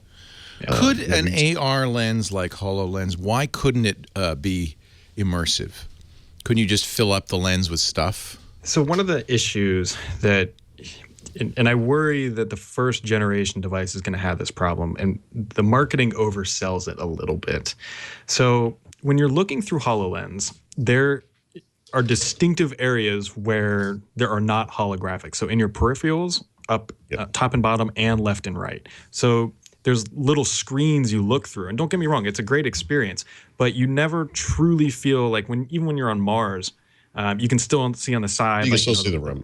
But the thing is, you are immersed, so you're usually looking at the thing, right? You're psychologically immersed, if not literally immersed. Oh, yeah, I mean, the effect is impressive. It really does give you I feel like I walked on Mars. It's really impressive. I'm so excited. Take my money, Microsoft! Oh, I'm sorry. But you got to keep the solution to immersion may simply be those shutters that they put on horses. Blinders. You just need blinders, and it's immersive. Turn off the lights. Maybe it's that's really all easy it to is. see how they get there, though, right? They just make bigger screens. They just make ones that just wrap around a little bit on your eye, and So they become old lady sunglasses. Right. But I'll wear them. I'll wear them to go to Mars, Venus. I think it's not far-fetched to think that you'll see people everywhere walking around all the time with these in a way that Google Glass just didn't do it. If you thought it was terrible, people talking into the air because they had a Bluetooth headset on. Wait till see people going like this with their hands as they're walking and swiping and building a Minecraft thing as I'm going to work. They're going their little finger selfie stick was the. Think about driving though. I mean, all the additional information you could get. You wouldn't need a rear view mirror or even a screen. You just. Someday they're going to pass a law that's going to require you to wear an AR headset to drive a car. I think so. I think so. No, we're being facetious, kids. See, the other thing that happens then is all the VR folks. Now there's a war. It's back to war. Why does technology do this? It's no war. Screw those guys. We won. Microsoft shows off new Office features. What are those? When and where? Was this at Mobile World Congress? This one's you, Brad. It's all yours, Mr. Neo-Win. Mr. Neo-Pet. Well, so they just kind of showed off some of their new mobile applications. It was just kind of towards the beginning there. And to be honest, it was just kind of the evolution of what you'd expect. It was more along the lines of like, hey, Microsoft actually is really building out their Windows Phone applications finally. And they're going to be sweet. And they're going to finally match the parity level for touch interactions like iOS and Android have had. So I don't know. They kind of used the 640 XL. I think that was kind of their bigger point. They said, hey, we've got new hardware. Let's just kind of show what Office can do. And they just kind of went through some, they went through some Excel stuff, a little bit of PowerPoint. And it just kind of, I don't know, it just really showed that there's actually movement in these areas finally. And just because it had been kind of quiet on that front. So nothing too exciting, but at the same time, for a nerd like me who loves the fact that Microsoft is actually still building things, it was exciting to see that Word and PowerPoint, Excel are still moving forward. So it's just kind of one of those caveats that might have gotten overlooked at the beginning of Mobile World Congress. Yeah. I think you buried the lead, Paul Thurrott. I agree. Fable Legends, free to play. You've heard the phrase bleeding a rock. Writing that post was like bleeding a rock. No, I'm not into the Fable games, but I sort of understand how they're a big deal to. I want to get into. Well, they're first of all, we don't have any cooperative gaming on the Xbox One, right? I play Call of Duty, so I don't even know what cooperative gaming means. But I guess the way I would describe this thing is, when you're both sitting in the same room looking at one screen and you're playing with each other. Oh, that no screen peeking. Yeah, Fable Legends going to do that, right? I could play. Well, so actually, this is going to be the first multiplayer only version of Fable, and basically, you'll always be jumping into a game with 3 other people. So, can those other people be in the same room with me, or do they have to be online? I would have to learn something about the game to know the answer to that question. Well, for some reason, I thought it was a cooperative game. Yeah. Oh, you mean like 4 people together in a room? Yeah. Like Nintendo. Yep. I mean, Xbox has had split screen experiences, and you can do, 360 did, but nothing on the Xbox One. You create parties. I mean, those people could be in the same room. It doesn't matter where they are. But they have to be on their own device. Yes. Lisa wants to sit next to me on the sofa and play a game with me. I have one controller. She has another. We're looking at the same haven't screen. Married the greatest woman in the world if what you just said is true. I know. And then I had to say, there's no game that does that. Yeah. So you're saying on the Xbox One, there's no game? I that have lets not two found, people and if play somebody has together? found a cooperative play game on the Xbox One, I'd be happy. We just go in the other room and we play the Nintendo. That, so I'm not really We sure, play Mario Kart 8. No judgment. That's why Fable Legends seems so exciting to me. I'm so sad. All right. I mean, we'll support cross-platform gaming back at that January That's event nice. They did talk about that. Yeah, that'll be really nice. So you play somebody on a PC with it. You got to be careful with that. I mean, you don't want Windows and Xbox guys playing Call of Duty together because then it would be no. It only works because it's such a dopey game. Mm-hmm. Yeah. Yes. And this is I think this is Brad's discovery. Yeah. So and got to give the typical caveat. So this is still early on, and it's not the most exciting thing for some people, but for Paul and myself and Leo, if you play Xbox One, like I don't know, I'm a big Destiny gamer. Microsoft is working on a hardcore gamer controller for the Xbox One. And they're currently trying to target E3 2015 for the release. Now, this project is still pretty early on, and it's caveat to the green light, and as we saw with the Surface Mini, it could be killed at the last second. But there's a lot of companies out there, third-party, Scuff is one of them, that creates these modified controllers for the Xbox One. And the little birds in my ear are telling me that Microsoft is now going down this route as well. I don't have too much else to go on at this time, but kind of be on the lookout for that stuff. This comes from a pretty good place, and to kind of think of it is, so I'm a big Top Gear fan, so like the casual controller would be like your Jeremy Clarkson or your Richard Hammond, and the hardcore controller would be like a Stig version. It's does the same kind of things, but it's just somehow it's more geared towards the hardcore gamer who wants the more precision, better feedback, and I think there is some room to improve that stuff, especially in the triggers and the shoulder buttons. And that's kind of what I'm hearing is that 2015 for E3, they're gonna try to push for a hardcore gamer controller for the Xbox One. I, for one, am very excited. Same here. How about you? I mean, Paul, there's the hardest core of them all, Mr. Call of Duty. Yeah.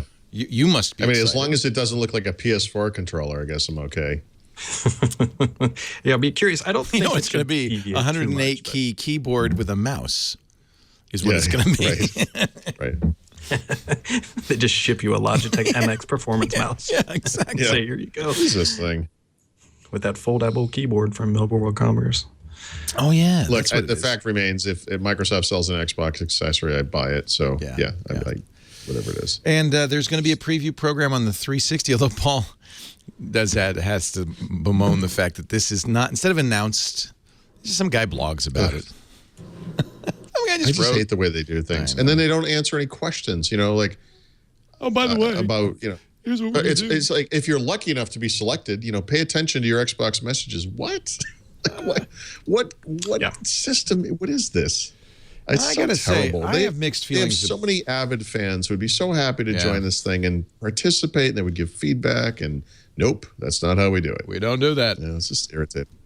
So I love that they're doing this. Honestly, this is like any technology transition. You can go all the way back to Apple II to the Mac or whatever, and the people at the company making the products want to kind of forget about the old thing. But the truth is that thing keeps selling and it's doing really well. And I would just say, to be fair, the Xbox 360 has plenty of power left. And I think a year into this new generation battle, Microsoft realizes we're never going to beat the PS4. So what they're going to probably talk about a lot going forward is just Xbox.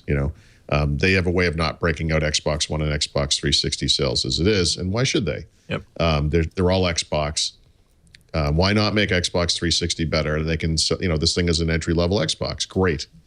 And so I'm all over this. I wish they had done this a year ago. This is smart. Yeah, especially after the launch too. Yep. They had I think we've all seen the video on YouTube where it says how many times they said TV during the launch of the Xbox One. Right. And it's just like a super cut of that. And it's good to see them finally getting back into what the actual console is for gaming. The media stuff is great. Like when you build your app, I can watch it back here. Right. But I would not buy an Xbox One to watch Windows Weekly. No. I would buy it to play Destiny or Call of Duty. Okay. I watch it on It's my gravy. It's gravy. Actually, Techno Squid in the chat room says he's already been invited to the Xbox 360 preview. So invites are going out. Oh, nice. Get ready. Check your Xbox. And ladies and gentlemen, I'm so happy to announce a new headless deployment option for Windows Server. All right, moving on.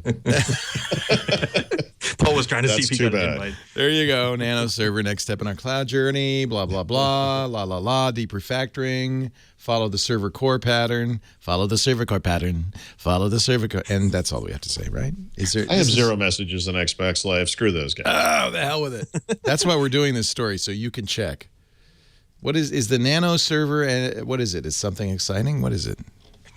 This is a great Mary Jo Foley topic. Yeah, thank you. When Mary Jo comes back, we'll talk about it. It's well, from what I understand, it's a more of a lightweight environment, much more controlled, less. If you found server core to be too user friendly, well, we've got something for you, baby. Keep it limited, keep it locked down. Yeah, and that seems to be the crux of it. And I'm sure somebody's going to write me and say, "No, you missed the key features." Well, that's to the layman's term, right? Is what it is. Tell you what I'd like to do. Let's take a break, and we'll reassemble with the back of the book, our picks and all of that stuff, tips. Brad, you want to do beer? Who wants to do the beer? I can do beer. Paul, if you have a beer pick, please. Well, anybody wants to do a beer pick, we'll do that as well. Coming up in honor of Mary Jo Foley. But first, a word from HipChat. We're big HipChat users here. It's been really a great experience, actually. HipChat, well, at first it kind of looks like it might be instant messenger, but it's so much more than that.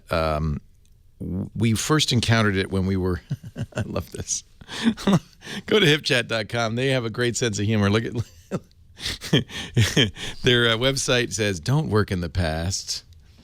Yeah. This is a great. I wonder if we're going to see a little bit of Office Space. Oh yeah, look, they hired the guy. But the team's entire work history is searchable in a HipChat room. Yeah, so I'm going to need you to shred these. I love you, Atlassian. HipChat, my friends. It's how we communicate with our web developers in Austin, Texas. It's instant messenger-like. It's asynchronous, though, so they can put something there and we can respond to it later or simultaneously have a conversation. HipChat includes video chat, document sharing, screen sharing. It integrates with 57 services that developers love, like GitHub, Jira, Zendesk. Has all sorts of great little plugins. Of course, there's an API so you can extend it. It is just amazing. Email, it's too slow. Meetings, God, let's not have more meetings. And regular instant messenger just doesn't have the features. By the way, HipChat's also fun. HipChat has the fun of instant messaging, but also the functionality of something much more. I want you to try it, and we got a way to do it free. And I'm not just talking the freemium version. There is a version of HipChat you can use forever free, but for the next 30 days, you can get the full version, including all the bonus features of video and screen sharing. You don't need to use a credit card. Just go to hipchat.com/Windows Weekly. Sign up, click on Start Chatting, invite a few team members. It's yours free for 30 days, no credit card necessary. And to kind of get the ball rolling here, if you're listening live, even if you're not, maybe you can get in on this one.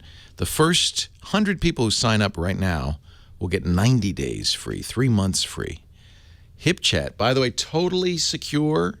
So you don't have to worry about, having a Sony Pictures moment. 256-bit SSL the whole way. For everything, all the content. HipChat.com/Windows Weekly. It's free. Try it today for as long as 90 days if you get in there right away. HipChat, we love them.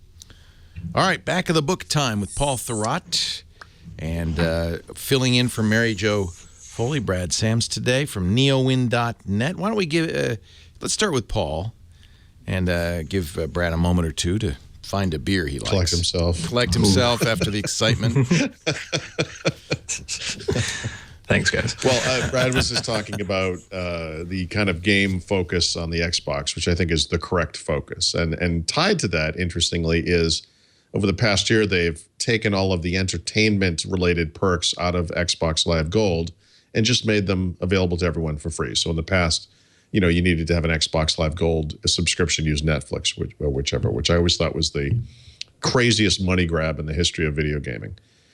But the interesting side effect of that is that Microsoft still has Xbox Live Gold. And so how do you make this thing more attractive to people?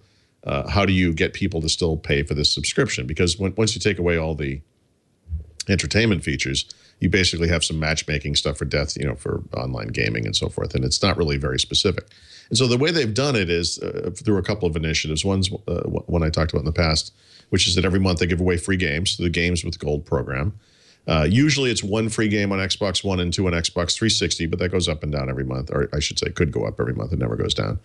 And, you know, of course, we're in March now, so there's some great new games out there to get. But in addition to Games with Gold, they also have something called Deals with Gold. And so people who have an Xbox Live Gold subscription can save significant amounts of money, usually 50 to 75% or more, on often what are AAA titles. And there's new deals every week. And so this week we see things like Assassin's Creed Unity. Actually, my article, I now see a typo there, but it's the newest Assassin's Creed game is $41. It's usually $60, so that's actually not a huge deal. But you know, The Amazing Spider-Man 2 is $30, and this is on Xbox One.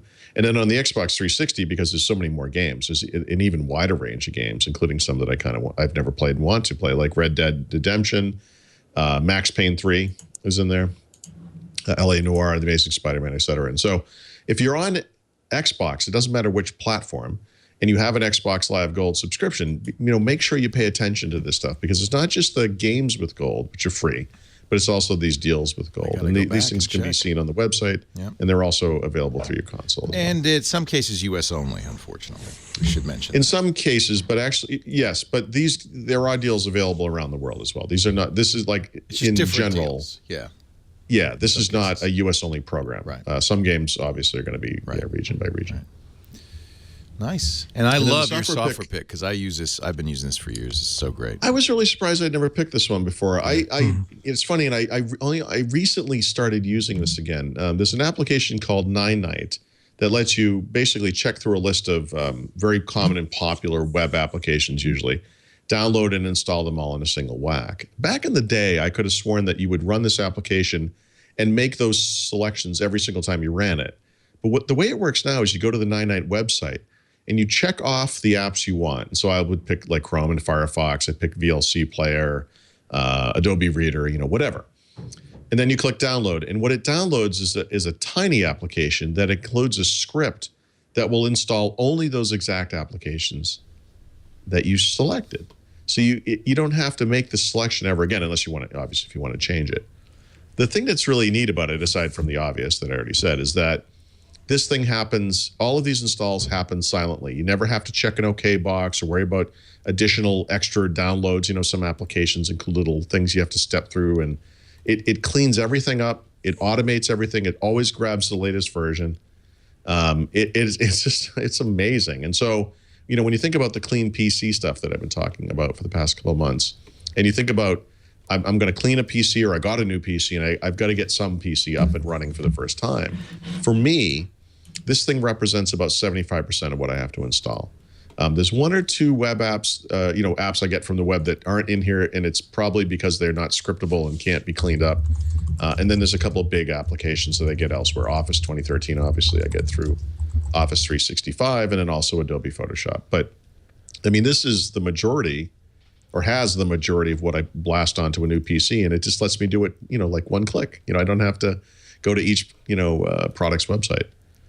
And it's free. It's just an awesome, it's so great. Awesome. And you know, we talk about clean installs a lot. If you know, people do, you know, there's, and you also just want to get up and running fast with a new system. Yep. This is just so great. Love it. Yeah, this is a big part of making that process much quicker. And I think for a lot of people who dread just reinstalling Windows and going through the whole thing, Windows reinstalls in 15 minutes now. You do this, you install Office, Photoshop. I mean, and it always gets the latest versions, which is also nice. That's why it's good that it does this as a script. It's just downloading them. It's amazing. Yeah. Ninite.com.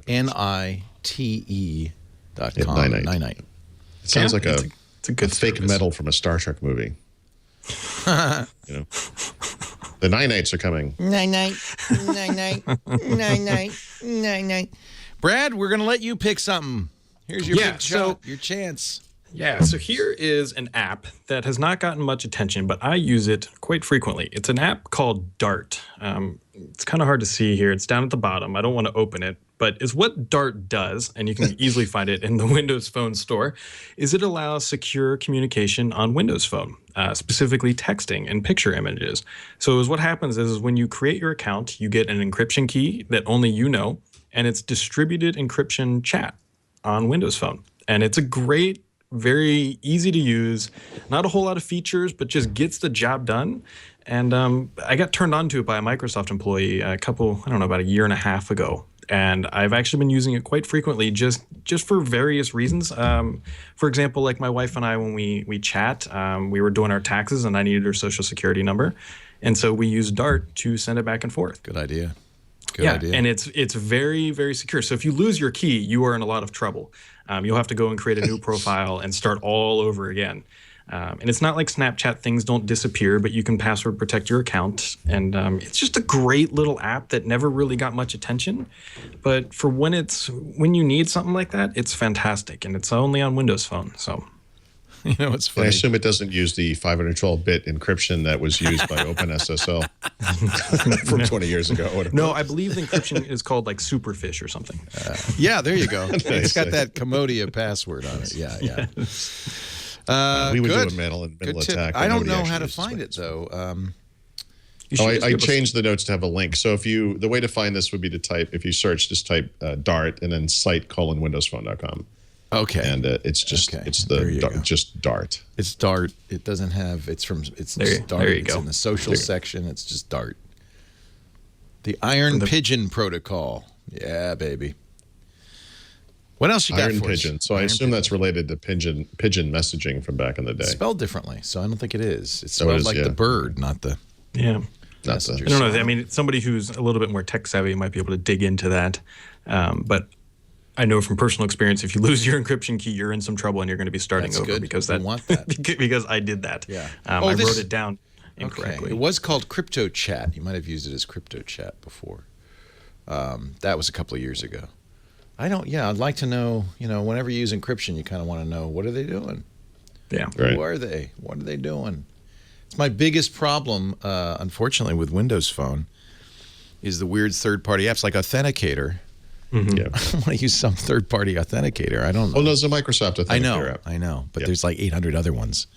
Sure. And it's hard to find the Microsoft when you search for one. Authenticator. Yeah, you don't find the Microsoft. Oftentimes those come up first. Yeah. Mm-hmm. Now, ladies and gentlemen, Mr. Brad Sams will demonstrate his amazing balance. I don't know. I'm sitting here. Where is this? You didn't tell him it was a hazing process. Yeah, no, he has to stand on his one foot. No, who wants to do the beer pick of the week this week? Well, I've got one, but then if you want to add one, that's I'll add a quick one in. Good. So I've talked a lot about Blue Hills Brewery. In fact, you can see their posters there on the floor behind me. Mm-hmm. These are my buddies in Canton next door. The thing that's most notable about these guys, aside from just the quality of the beer that they make, is that they make a lot of IPA-style beer that is not incredibly hoppy. And to me, this is just amazing because I really don't like over-hopped beers. But my absolute favorite beer is one of theirs, and it's called Fortis Pagus, and they do a new rendition of it every year. It's a barley wine beer, which is kind of an unusual style. It's a winter, temporary availability type beer. Best barley wine beer I've ever had. The funny thing is, like in writing about this, barley wine beers tend to be very, almost can be syrupy. They're fruity and sugary, and they're always high in alcohol. And in sort of, the reason I picked this now is I probably actually picked this beer before, but midstream this winter, they actually came up with a new version of it, which they've never done before. And we just grabbed a bunch of that last weekend, and it's actually even better than it was before. And they have some cask beers that are private that I've tried. Then this is bringing it closer to those things. It's very interesting. But I looked up, what is a barley wine beer, right? So a lot of beers, there's a very specific definition of what makes this beer whatever it is. And it's sort of, I guess it's obvious in retrospect, but from a flavor profile, a barley wine beer is really just a lot like a Belgian triple. It's dark. It's often syrupy and fruity and sugary, like I said. But the reason they're called barley wine beers is because they're high in alcohol. That's the only reason. And they can use different yeast and all that kind of stuff. They're American style. That tend to be hoppier, but theirs isn't. There are Europe or English styles. But the reason they're called barley wine beer is that it's the combination of barley, which is beer, and wine, which is higher in alcohol than beer. And they are beers that are as high in alcohol as wine. That's the only reason they have this name. It has nothing to do with taste or color or texture or anything like that. It's literally, we're going to make a beer, barley, that has the same amount of alcohol in it as wine. Wine, it's a barley wine beer. That's why they're called barley wine. Tasty. I'm having beef barley soup. Does it taste like that? No, it does not. Because then we can call it not barley like soup. it's not like lentils. It's not. No, this beer is wonderful. I love it. Is it a trait of Windows people that they're big beer drinkers? Yes, we have to. Yeah, comes with the job. alcoholism runs high. So, Brad, you too like your beer. I do. I like many alcoholic things. All right. What do you got for us? So there's a brewery here in Cincinnati called Rheingeist, and they make an IPA called Truth. And it's just, again, I believe it's locally made. They have Cincy made all over their apparel and their cans. So I've never seen it anywhere else. That's just to fool you. Yeah, it's the tourist trap in the town that I live in. Yes, right. But it's an IPA, much like Paul did. And they say it has a tropical fruit aroma with grapefruit and mango notes. It's actually quite delicious, and it's something that I pick up pretty frequently, actually. I have a couple upstairs as we speak, and now I kind of want one. So I shouldn't be concerned about the skull on the front? No. Okay. Nothing to worry about here. All right. So That actually looks quite good. Yeah, it ranks pretty well on Beer Advocate as well. Right. So it's delicious. It really is. Cincinnati isn't really known for having their independent pubs, but we've got, I think, 5 or 6 independent breweries right downtown. So it's we got. They look like they have little slee stack toppers on. I know. If you can't, get the featured cans if you can. That must be like the pull they give out to restaurants and bars. Yes, oh, that's the pull. Okay. Yeah, that's the beer tap. All right. Truth from Rheingeist, our beer pick of the week. We got 2 for you. I love it. Hey, see, thank Mary you. Jo goes away and we start talking more about beer. Yeah, who saw that one? And Fable Legends. Thank you, Brad Sams, for being here. We appreciate it. neowin.net. Yeah, thank No you. problem. It's my pleasure. He's on the Twitter at BDSams. Mr. Paul Thurrott, of course, is at the brand new Thurrott.com, his new home on the internet, and a great place to go to get all that Thurrott goodness you're used to. With half the that calories. gooey Thurrott goodness. Yeah. We do Windows Weekly every Wednesday, 11 a.m. Pacific, 2 p.m. Eastern Time. Remember, the time changes on Sunday. So next week, it's still going to be 11 a.m. Pacific, still going to be 2 p.m. Eastern, but now it's going to be 1800 That's UTC. actually my question. I'll email Tony and Yeah, we got to fly replace to Colorado next Wednesday. Yeah, we got to replace I you. might have to do the show later in the day. If that's not possible. going to work. Okay. So That's not, I don't know. Possibly on a Scheduling different might be day then, difficult. Yeah. Yeah. We'll confab. This came up very suddenly. No, that's fine. And of course, Mary Jo's not here, so we're screwed. Yeah, which makes it a little weird. Yeah. So We could just have 2 hours of Leo talking. No. Yep.